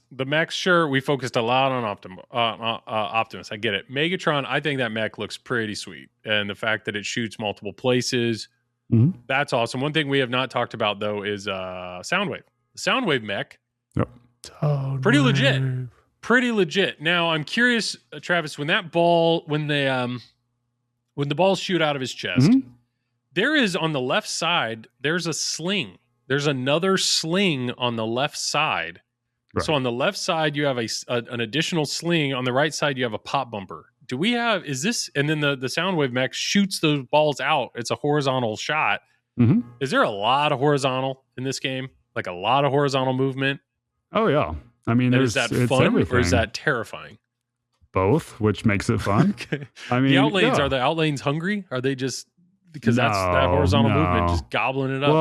Well, I say no in the sense that if the outlanes are closed in the middle, like they're either all the way down or they're in the middle, like Mhm. most tournament players are going to be able to stay alive as long as Okay. as long as they want, pretty much. But if the outlanes are opened up all the way, then yeah, horizontal would be a lot more scary. I think with this, it's just fun because you have so much to do, not just like a pop bumper in the lower right hand side that we've seen used, previously in several other games, but there's Mhm. also a target that's right under sound wave, or like a combo jackpot shot, or I forget what it is, combo or cassette combo. Cassette combo. Shot. Yeah. So I mean, that's fun right there. Then of course we talked about earlier with the upper right flipper where it goes with the shadow type shot, Indy 500, or hitting a loop into like a wave ramp 180 Mhm. type shot. So I mean, to me, it gives you plenty to do horizontally that doesn't feel boring. It feels Yeah. like that you have to hit your shots in order to progress. You have to hit shots in some modes correctly, or you're hitting it for Megatron or whoever else you could be hitting it for. So What about the 3 drop targets? Obviously they block the Megatron shot. they're freaking awesome. But do they block Yeah. the center shot and the right ramp as well? Or not as much? Slightly. Slightly, Not as okay. much. You still got to hit your shots. So it's not as egregious as putting, which I go back and forth. Sometimes I like the idea of drop targets in front of a ramp. Other times I'm just like, okay, this is the dumbest thing ever. Like I just have a love-hate with it.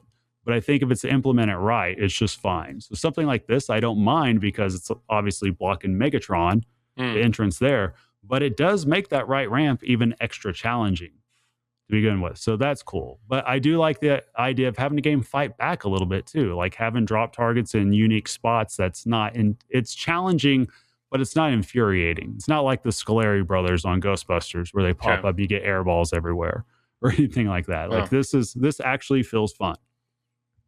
Tom, you're most versed in the LE buying, the dual colored powder coating.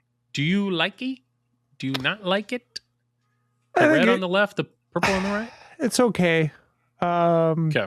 I remember having it on the original. Okay. So, yeah.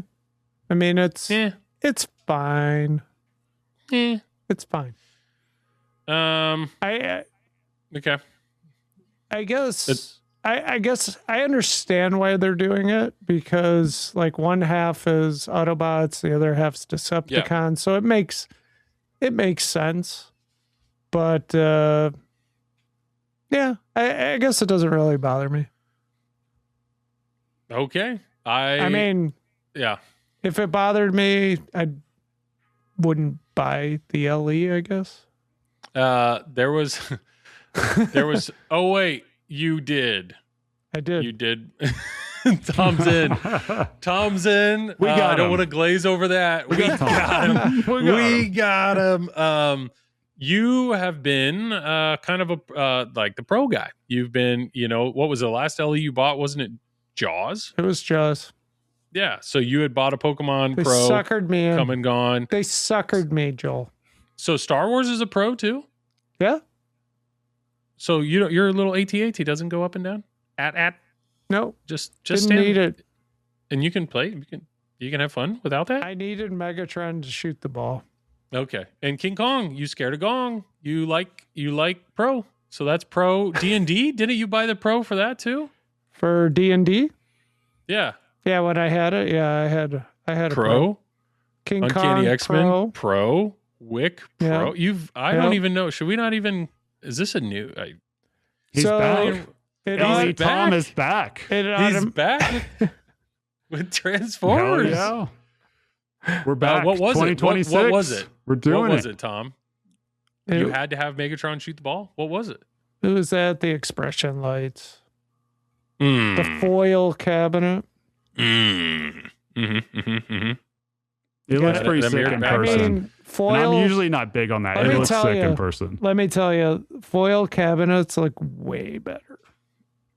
My X-Men LE right here. Yep. It's got it. Once you dabble, once you get the LE in your house, all of a sudden, I mean, this is straight up first world problems, but like that I mirrored said, back glass looks real good. do you remember when we went to the media day for Wick and I was just like drooling over the Wick LE art. Like I was just like, oh my God, that looks so good. Which the side art, a lot of it gets hidden, when it's in a row. The side art doesn't, but that back glass, I will say there's a, what's the guy's name? He's over in the Netherlands. There's a guy that does, he does mirrored back glasses. And so one of my local friends was like, hey, we can save on shipping if we get more than one. So I actually got the Brian Allen version of this Cactus Canyon in a mirrored back glass. Oh, that's so cool. I have no idea. It might be a few months before I get it. No idea. But I was like, because X-Men's right here with a mirrored back glass, it's like, I got like, it bothers me. It stands out. So yes, for the people that dabble, but that once you get an LE, it's like crack. And then Dune, when Dune shows up, I'll be getting the mirrored back glass. Like it's a new problem. But I'm proud of you, Tom. Welcome back. Welcome back to so that was it. It was the art that sold you. I couldn't let the viewers down. So yeah. The art on this, we haven't talked. I think the art's pretty phenomenal. They have not said clearly who the artists are. They said, it sounds like Zombie Eddie managed it, but I'm curious if this is one of those situations where Hasbro actually did a lot of the art and Zombie Eddie gave him some direction. Well, this is what's going to work with pinball or what. I don't know, but they never said who did the art. With that said, though, I think the art looks pretty good. I don't have any complaints. Tom, were you a fan of this show? Did you watch this? A little bit. I wasn't like a huge fan. I didn't collect Transformers or anything like that, but I would watch it. I mean, it wasn't like the show I really liked growing up was Thundercats. Oh, so maybe one day. Maybe. I just assumed you just sat around and listened to Rush. That's all you did. That was part of it. Okay, so the art is great. The LCD screen. One thing that really excites me about this is it's very clear. I think they said it's like the first 70 episodes of the show they have access to.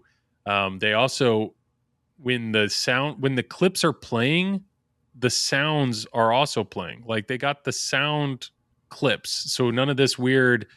The clips are singing, or they got voice actors. Like they got it. They got the actual clips with the actual audio in the game, and then they got access to the movie, which is going to be its own unique thing. But then it also looks like they were given permission to like put pinball into the clips. So there are times where it looks like it's a clip, but then we've obviously put art. I say we, but like Stern has put art over it. So the fact that Hasbro was cool to use the clip, but then put your thing in it so it fits within the world. So there's actually, what's interesting about it, Stern has been able to do art to where they make it look just like the cartoon. Yeah. Like with the grain, everything, or whatever artistic vibe that is, to where it's not upscaled or anything like that. It's literally almost seems like it's been downscaled to match up with what original clips are. So I did notice some people weren't able to tell the difference if it was a clip from the show or a clip there. But I mean, you'll start to realize which ones are which, but it's pretty interesting though that they were able to get it as close that they did. I think for somebody that doesn't like the LCD screen too much, I can appreciate that attention to the detail. I think it's real cool. And part of this feels like, well, they had a lot more time. They were able to get further in the game. So a lot of this stands out right at the get-go. But obviously the direction it's going is amazing. And then the audio side of it, to get two voice actors from the original show doing call-outs, it's kind of let's be honest. If Optimus Prime moved, what would people complain about? Like, what is there to complain about this game? If besides that, I just think that's pretty amazing. And so that's why I would encourage people. There's some I don't know.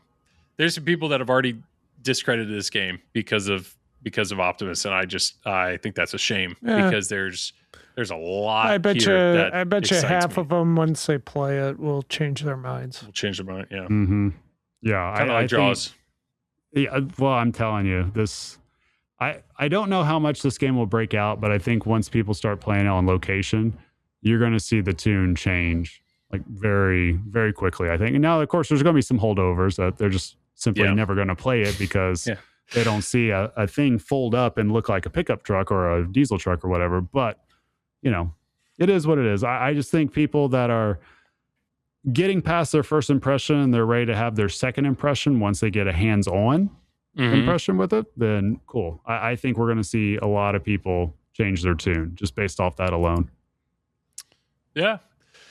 Well, I think all three of us have talked enough about Transformers to cash our checks, right? You know, that we've shielded hard enough. I'm excited for this game. There's no doubt about that. And I look forward to talking about it for my address, please. You haven't got your check yet? No. You haven't got yours yet? Maybe they may be sending it to the old address. I don't know. I'm excited. I'm excited for this, and obviously we're going to see a lot more of that in the future. Joel, you know what else I'm excited about? Please tell me. Tom streaming IFA. That's what I'm excited about. Worlds. He's got Worlds coming up. Yep. Worlds. And Whopper Chopper. The week before. Yep. Sick. If people are at this point in the podcast and you somehow skip the first 10 minutes, give Tom a sub on Fox News Boys. He needs 20 more. 20 more and he kisses and you kiss Joel? Is that what you said? By the end of May. At Expo it's this year. Be by the end of May. Okay. Not the kiss, the subs. The kiss comes at Expo. The kiss comes at Expo. I'm not driving to Joel's. Tom, where is Worlds? It's at District 82 Pinball in De Pere, Wisconsin. Nice. And how many people are sleeping at your house? A few. There might be a world champion from Italy staying over for a little bit. So that's pretty cool. Yeah, that's pretty cool. That's awesome, dude. Yeah, you can tune Fox News Pinball. Feel free to watch it. What date is that? When is that? Well, the Whopper Chopper is May 28th through the 31st, and then the Worlds is June 5th through the 7th. And don't forget that awesome cup. The Epstein Cup. The Epstein Cup. Joel? You know Joel, the Epstein Cup? That's the one where they have, what is it? It's like they have the countries compete. Yeah, the Epstein Cup. Yep. Epstein. Yeah. It's awesome. We have, it's the Team Europe and Team Reviews USA. Yep, and apparently Team Escher this year, who defected to Australia. Yep. That Trader, he's over there now. And then, but we got Team USA, so go Team USA. We'll steal one of theirs one of these days. We do need to give a shout out to good old Neil Graf. He crushed it at Yegpin. He did well.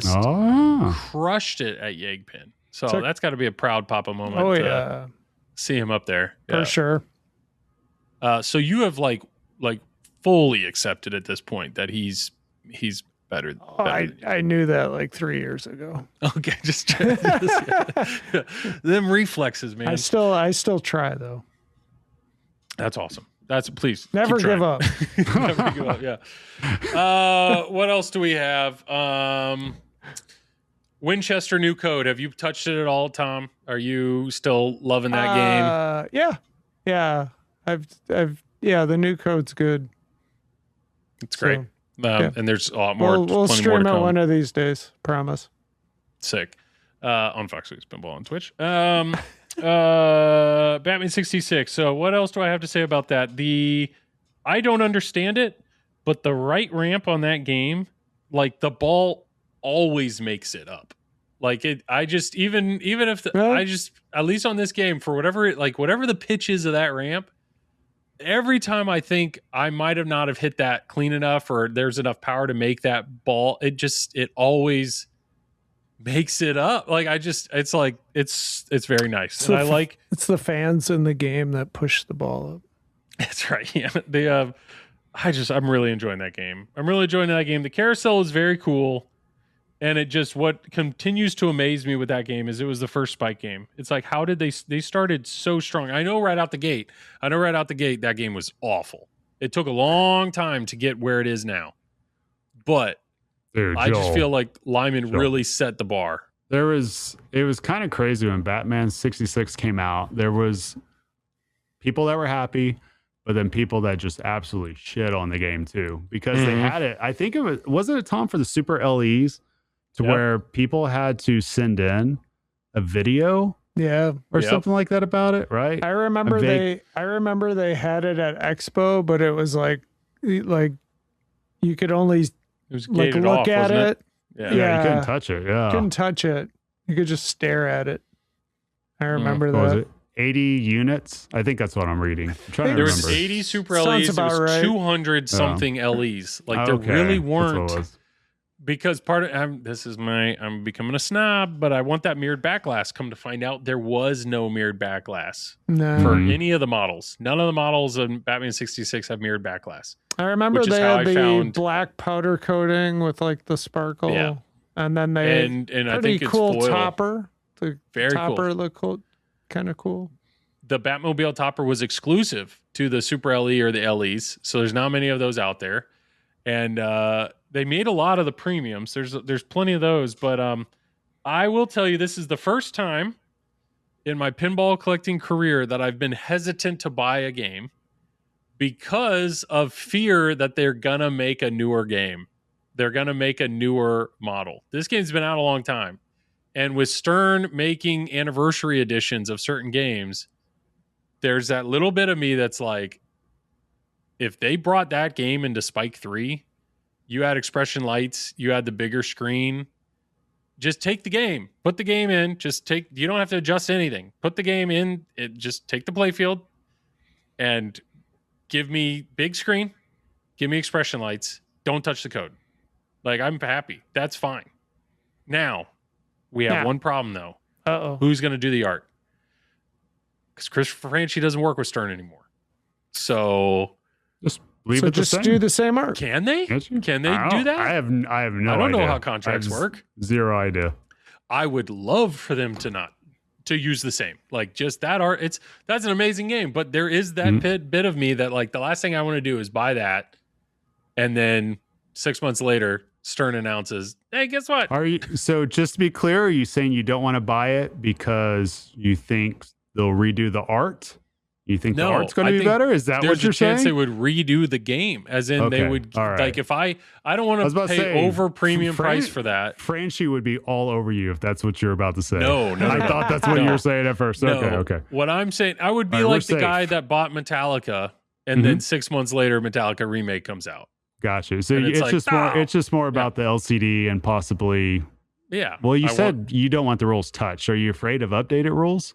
What needs updated in that game? I mean, maybe. I mean, we did talk. Could you kind of a point? It's just more or less just. I guarantee it's probably not necessarily updating rules, but more or less just cleaning up rough edges of the code, polish, stuff like that. Maybe. I mean, Ray did that with Ray did it with Metallica. If he could, and it worked just fine. Yep. I mean, I did say with the minor villains, really good.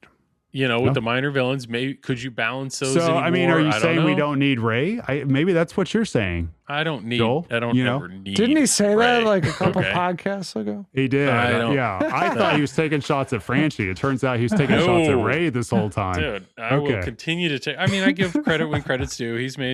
Ray Day's done some good stuff. Ray's been streaming a lot too. Oh yeah, he's streaming on Mondays. Yeah, he's streaming at the Pinball Capital. He's trying to take my job. He's gonna start. He's gonna start streaming. Ray Day streaming Pinball, Papa, something like that. Yep, Ray Day Pinball. Yeah, no, I like Ray. He's all right. I don't know. But I will say that is a weird feeling to feel like I am hesitant to buy a game out of fear that they might make a newer game. So I'm getting that tiny bit of a taste of what the collectors have when a Jurassic Park newer edition comes out, or a Jaws anniversary comes in, and it's like, oh well, or Elvira another edition of it's like, nah, I wasn't I don't know. Were you, Tom, you own Metallica, right? Were you upset when the remake came out? And because now you have I actually sold the game before the remake came out. out of fear of the remake being There right, was or part no? of it, but part of that, but I didn't really plan on buying the remake, to be honest. I kind of just had my fill of Metallica, and I was like, "Yeah, I'm good." Like, Then you heard Ray was on code, and you're like, no, well, there's no I way just, that's better. yeah, I just was like, I saw the trailer, and I was like, "Damn!" Like, No, it's awesome. they really hit it out of the park. I might want to get one of these. It's very good. It's very good. I have other questions if we want to keep going. You know, if you want to keep, we can keep talking. What's your Otherwise- questions, Joel? What do you got? Well, it depends on what it is. Well, one thing we played this, and I'm curious. I'm kind of putting you on the spot, but Uh-oh. one of the games we played this last week on the stream was top 10 games. Okay. Oh, it's changed. So this is since Wednesday. The top 10, Pinside's top 10. Which 2 games would you take out of the top 10? And then what would you replace them with? That was the game. So Okay. the current top 10 is Godzilla, Harry Potter, Jaws, Jurassic Park, Medieval Madness, Attack from Mars, Evil Dead, Dune, Metallica Remastered, Monster Bash. Those are the current top 10. So Okay. which 2 would you take out and what would you replace them with? So this is where we started talking about John Wick, because at the time, Elvira was in this list. Yeah, but, wasn't like, it number 1? Yeah, it was, because the Bloodsuckers edition shot it up. Elvira is now number 13. Okay. So like Mike Castleman with Pinballers, he said, I forget what he took out. He took out Monster Bash and Medieval Madness, and he replaced it with King Kong and John Wick. That's fair. He thinks King Kong might be Elwin's best game. I don't think I'd put Wick in the top 10, but King Kong's a good pick. So I would probably. Okay, go ahead. Well, I was going to say, when I did this on Wednesday, I took out Elvira and I took out Medieval Madness and I brought in Metallica Remastered. It was actually 11 at the time. And then I put Batman 66. I was like, if I'm going to take a Lyman game out with Elvira, I'm going to put Batman 66 in. I already know what I'm. Let's do it, Tom. Okay. What are we doing? We're getting Rush rid of 10 times. Yep. We're getting rid of Medieval Madness. We're putting Rush in. So why is Medieval Madness out? That game was number 1 for a long time. Because I can only shoot the castle so many times. I think that is essentially what every single person said out of the 4 of us that did this. That's I fair. get it. Okay. The other one, I'm gonna. And you're putting Rush in, say, yeah, I'm putting Rush in. Okay. The other one, I'm gonna probably say Evil Dead. Although I do think it's a great game. Okay. Top 10, it's close. And I'd probably throw Iron Maiden back in there. It looks like it's 11. So Okay. So Elwin's getting Jaws, Jurassic Park, Godzilla, and Iron Maiden. hell yeah. 4 out of the 10. Yeah. But Dune, you don't have Kong. You don't have Kong up there. Yeah. You can't Okay. have it all. So I need you to be real honest with me. I mean, I'll be real honest with you. I might even put Avengers in that top 10. Shoot, son. Well, the question I have for you, is Rush a top 10 game? To me, Because yes. because it's Rush. No. Or is it because it genuinely lay out shots? I didn't put Turtles in my top 10. I think it shoots good. The rules are good. There's so much depth to that game. Mm-hmm. I think it's a great game. If you Okay. put a different soundtrack in there, I'd probably pick it for the layout. So let's say take Rush, take everything that is Rush, yeah, but it's Led Zeppelin. it's in there. Okay. I don't know why the hell they did a time machine, but In Led Zeppelin, yeah. Where's the stairway? We got a time machine? No, I get it. I respect the I love it, Tom. Love it. Travis, what do we got? Where are we? I would take out Medieval Madness and Evil Dead and replace this is So gonna original. I know it's literally what Tom's saying. And I'm gonna put Iron Maiden in there. Yeah, I would do that. Yeah. What's the next one? Con. No. Avengers. I would No. I would legit put Avengers up there. There you go. And it's not because I'm a big Marvel fan. No. Yeah. I think I love the rules so much on that game. I don't care if other people think it's convoluted. I think it's the way that the rules are done. You can totally ignore the gems and be just fine, right?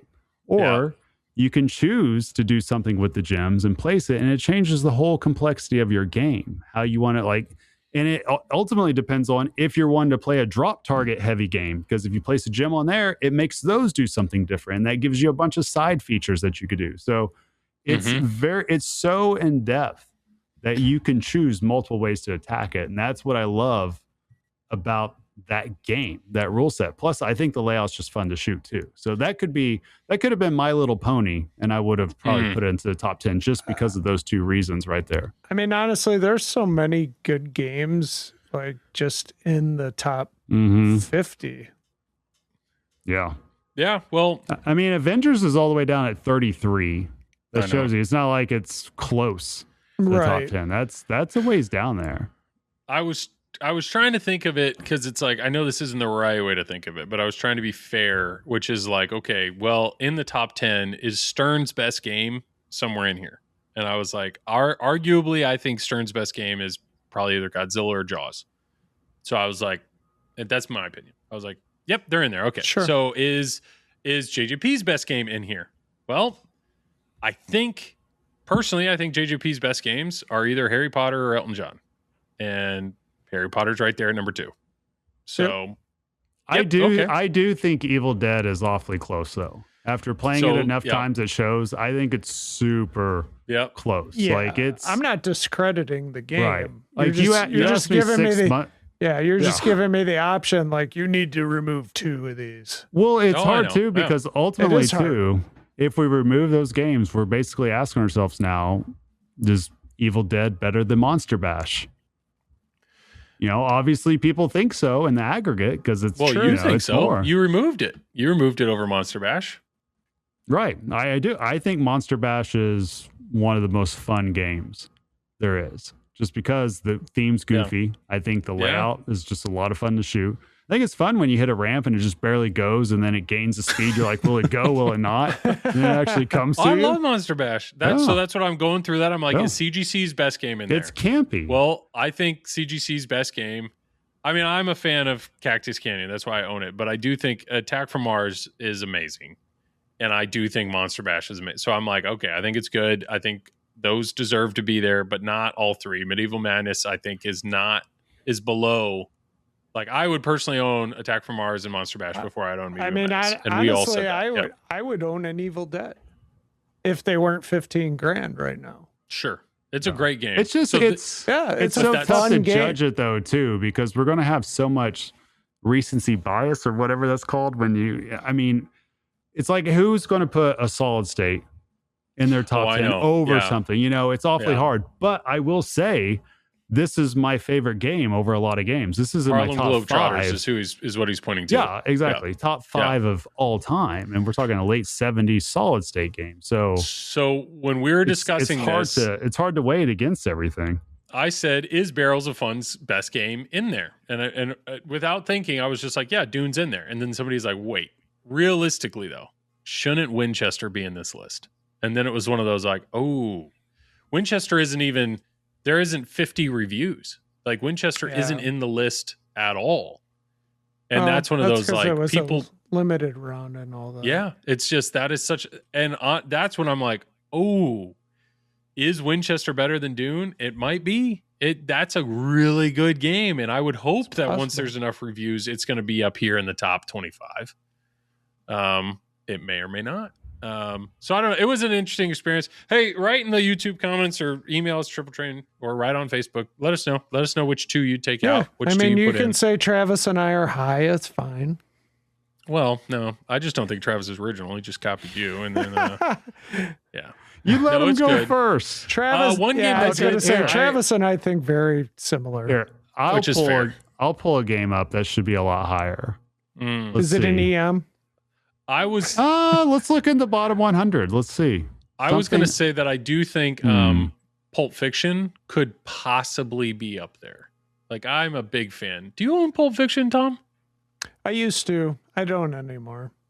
Okay, so tell Josh directly No. why you sold the game. No.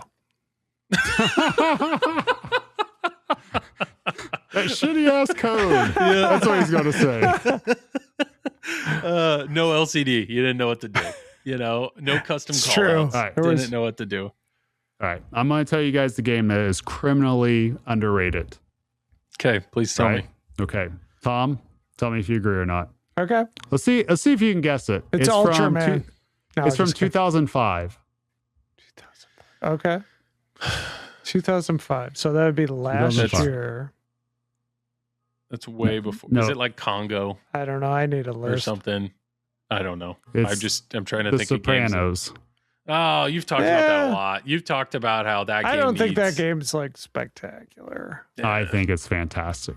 It's like stripper poles. It's good. It's good. Well, the theme, yes, right? Yeah, I know. Well, Yeah, I know. Joel, what does the stripper pole do on Sopranos? It spins. It spins. It spins. We brought it all the way back, brother. 20 Cosmetic plus years ago. Hey, Yeah. so this is my other question for you guys, Mhm. which is we're talking about mechs, and it's like, okay, realistically, Transformers they have two very active mechs, and Optimus would have almost been three. So would that game have been considered loaded at that point? So my question to you, and I just real quick, if I say what loaded game, like what's the game that just popped into your head when you hear what is a loaded game?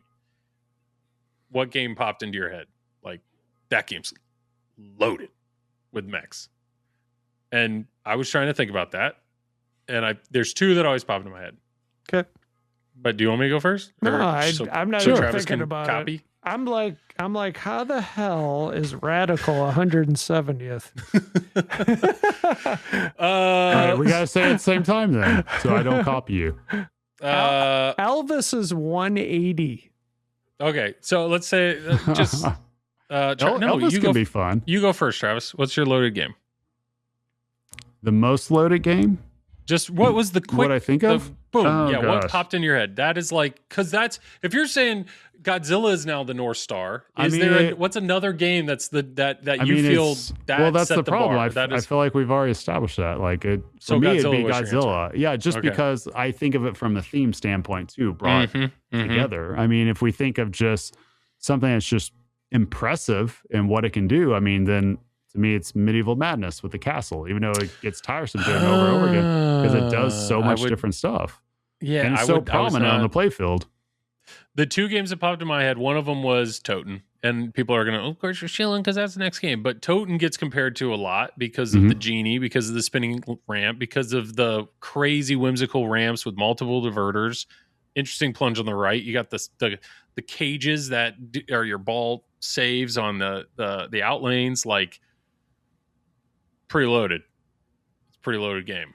Another one was I thought Lord of the Rings. I thought Lord of the Rings seems pretty loaded but that game is loaded in a way. You got the figures all over. Those are just cosmetic. You got that upper playfield. That's just cosmetic. What is it? The tower that falls in the back. That's not the ball that's causing it to fall. That's just a cosmetic thing. The Balrog. Sounds like you're onto something here, Joel. Yeah. The Balrog you do bash. That one you actually interact, but you have the sword ramp on the right. That's cosmetic. You got the crazy the ramp that comes out at, like, I understand the ring in the back is a magnet, but the way that wire form, there's the whimsical wire form back there, like that was one of those that was standing out to me. I think that game is considered loaded, but a lot of that is just unique ramps, cosmetic mechs. Like, it's besides the Balrog, I don't know. That was maybe people think I'm smoking crack, but those were the two that popped into my head just right off the bat. Tom, do you have anything that we haven't said that when you hear that's a loaded game? No. Nothing. Okay. I got nothing. Okay. I'm just maybe I missed it, but like I'm looking for Hot Wheels on this list. I think the top 100. I don't see it. I don't see it in the top Hot Wheels 300. It may not even have a ranking. Let me look. I gotta just. I was gonna say modern games. You have something with Godzilla, but I think Evil Dead is pretty loaded. That game's pretty loaded. Yeah, there's plenty to do in there. And then Beetlejuice is pretty loaded. That's they know what they're doing. Is it not ranked? No, 141. 141. Where's Legends of Valhalla? Less than one. There's got to be less than 141. You sure about that? Wrong. Nope. People love podcasts with people just browsing the internet. we're doing live. Well, it's live, more live, for. live. Wait, this is saying this game has only received 4 Pinside reviews. It needs 46 more to be ranked. That's Legends of Valhalla. Really? Now that says Riot Pinball. Oh, let me do the American Pinball one. That's why. See, it's 123. 123. Higher than Hot Wheels. Higher than Hot Wheels. Okay.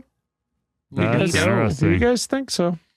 That's higher That's why than I saw it. GTF. I saw it at 123, and I was like, yeah. I mean, what's GTF I don't at? think it's a bad 131. game. I'm not saying that, but Yeah. I'm just like, people think it's better than Hot Wheels. Okay. That's cool, I guess. Whatever. Yeah. Well, then you have Weird Al. That's ranked 121, so it's actually ahead of everything from American Pinball. That's not their highest one. Heist is 117. I did not realize it. What's their highest one? Portal deserves to be even higher. Portal's awesome. Portal is the best P3 game by Looney a mile. Tunes better than Congo? No, but guess what is nearly at 100?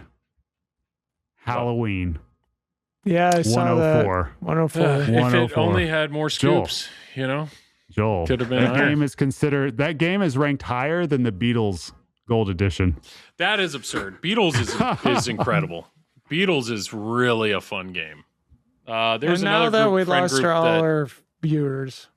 No, it's either people are like, oh yeah, or they're like, you're an idiot. I better shut up. A little bit of everything. Yeah, it's fine. Somebody asked me what the top 5 Stern games are, and part of me feels like I was trying to go for some variety. I didn't want to just say 5 L1s, and so I put Beatles in it. I was like, if you're going to only have 5 Stern games, like just from a variety standpoint, How many that mechs single are level. in Beatles? There's a spinning mechs. disc. Is there There's a transforming Beatles in there? No, nothing transforms in Beatles. You're right. You nailed that one. I thought Does Paul turn into John? I also had Ray look away, but I think Foo Fighters might be in my top 5 once again because I was going for variety. I really do miss Foo Fighters. I had it. I streamed the Pro, had a good time. I streamed the LE, I think, recently. Tom, you still have your Foo Fighters, right? Yeah. I just streamed it. I got to the wizard mode on stream today. You streamed it today, and I streamed it today and got to the final battle. You paused that long to know whether or not you still had it. Well, no, I was in the middle of something. You're interrupting me. Yeah, you're right. I was just like, man, this guy owns so many games. If this is a hard question on whether or not he owns these games, but good for you, dude. Well, then I gotta Foo go. Fighters I gotta check in my third warehouse. Yeah. Where's storage? No, Foo Fighters is legit. Like that game, I really love the way that game shoots, and it's funny, and the modes feel different, and I really like that game. Yeah, we can go into. We don't have to go into that now, but I think the top 5 games is So here's what would be interesting if Pinside does this or not, but like actually have like a graph of where a game ranked like at a certain time period and where it does now. But I don't see anything like that. But that would be cool. Cause like to see how it's moved over yeah, time. because like Tron Legacy is like 48th right now, and I'm sure that was in the top 10 at some point. Oh, Because people would really gush over Tron. Oh, so you're interested to see how want to see far games trends. have fallen Yeah. over a long Or period of gone time. up. Yeah. Yep. Okay. I do That would know make there's. sense. Well, let us know. YouTube, Facebook, email. Let us know if that's out there. I do know. I think it's I'm Will, sure what's his somebody's last made name? something. Auding? There's a new. It's like Pin Labs or something. There's a new website that they're trying to do more stuff, and I'm curious if somebody is it Pin Labs? Did I just make that up? No, that's not. That's no. Pin Hub? It thought I was saying Pine Labs, which is something totally different. Will, I'm sorry. I know there's a new website out here that it's that he's making. That I'm curious if somebody knows that. Is there somebody that tracks or trends ratings over time? Or I wonder if with smart people, if there's a way to just see that using the internet. I don't know. So let us know. Leave a comment. Maybe we can discuss that. If so, that would be pretty cool to see the rise and fall where things have gone up or down over time. But it's pretty cool. Well, that's it. That's all I got. I know we hit our. I wasn't trying to hit 2 hours, but I just realized we hit our 2 hours. You crushed it. Yeah. I think Tom crushed it. Tom was the true MVP this episode. Thank you. Mm-hmm. I was glad we I led get a with gold them. star. I mean, I'll give you a hug and a couple, and you're obviously going to be able to kiss Joel at Expo. That's obvious. That's going to That happen. depends on the viewers. He needs 20. So really, we just need to spin it. Don't give Tom the 20 subs for anything to do with his partnership with Twitch. Then we'll it's just put put a basically pay pie in Tom to Joel's- kiss me. That's what I'm Yeah. hearing. That's okay, pie in Joel's That's face. awesome. Maybe that'll be one of those talks at Expo. We could do that. Oh, God. We could just talk for like 50 minutes about nonsense like we I'll do on this just whip- podcast. You guys just finish it I'll off with a whip kiss. Hershey kisses at Joel. Sign me up. Sign me up. I'd prefer you to spit them out of your mouth, though. You know? That could be arranged. All right, for the three For people that are still 300 listening, subs. thank you for being here. I know Mike's listening. Mike, I hope you're feeling good. I hope you're all cuddled up and ready to go to sleep because Mike listens to us before he goes to sleep. I wore a shirt dedicated to them too, to Teddy. Look at this. Oh, your lobster shirt. It's a lobster. Yeah. Nice. Lobster. Yep. I thought it was potentially a Dungeon Crawl Carl shirt. I'm ascending. You know, No, do you have not, that crowd? not yet. No, but okay. I will as soon as Carl's game comes out of DCC. I will wear a shirt just for him. Travis, good luck at Worlds too.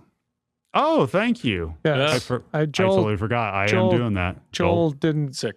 thank you or anything. I didn't qualify. Yeah. Joel I didn't. didn't qualify for Worlds. It's okay, Joe. I don't know how I qualified. I don't play anything anymore, so yeah. I'm just going to show up That's there. a I'm new going to try my strat. You hardest. just don't play. Just don't play, and you qualify. Yeah, awesome. Okay, well, let's plug it up. Tom, you go first. Hi, I'm Tom. I podcast on this channel. I also do a thing called Fox Cities Pinball, mainly on Twitch, but also on YouTube. Check it out. Sub a lot. Don't Only in the stop month of May. subbing. No, just kidding. Yeah. Definitely watch. Even if you don't sub, watch Whopper Chopper and Worlds. That's awesome. Yeah. And check out his merch, Silverball Swag. We have some merch also on Silverball Swag. You can check that out, both Flipping Out merch and Triple Drain merch and Fox Cities merch and a lot of other fun merch. Merch. Thank you, Tom. Like always, thank you so much. Thank you. You are the reason I do this. I know. You know, I hope you know. Yeah. I know. All right, Travis, Charity case. Travis, go for it, dude. Yeah, you can find me on the Triple Drain Pinball podcast, and in 2 weeks, hopefully, you can find me on the Fox Cities Pinball stream. Mm-hmm. Hopefully not doing commentary. Hopefully I'm playing, not getting my ass kicked or embarrassed on stream. And then you can also find me on YouTube over at the Pinball Company, where I do videos and stuff like that. Yeah. And if you strongly disagree that Optimus should have moved, go find Travis's latest video and comment there. Comment there about how you disagree. Because you strong takes, Travis. You had some strong takes. Hey, bring the algorithm. It's fine. It's fine. All comments are good comments. Yeah. No, I want the hate. Bring it. Yeah. And I'm Joel. I do the Flipping Out Pinball stream every Wednesday night with my brother from 10 to midnight. And then obviously I do this stream as well. So check that out. Tutorial videos, there should be. Iron Man's up. I filmed a tutorial for Batman 66 and what else? I need to get a tutorial made for Pokemon, but I'm holding out for more code. I love some more code there. It was a big deal streaming Batman 66. I have essentially streamed every Spike 2 game at this point, and that's pretty fun. That's that's pretty cool to have had every Spike 2 in my basement, except for the Costco pin. Somebody tried to pull that they're like, you never had any of the Costco. Like I never had Jurassic Park Home Edition, so if you want to throw an asterisk on that, that's fine. But it's pretty cool. It is pretty cool to have streamed every Spike 2 and just see how different they are and how they've changed over time, which is pretty neat. And then honestly, Spike 3 is pretty legit. It's there's a lot of cool advantages in Spike 3. So that's all I have. Travis, we've heard enough of you. So, yeah, Tom, like always, you get the last words. Good night, everybody.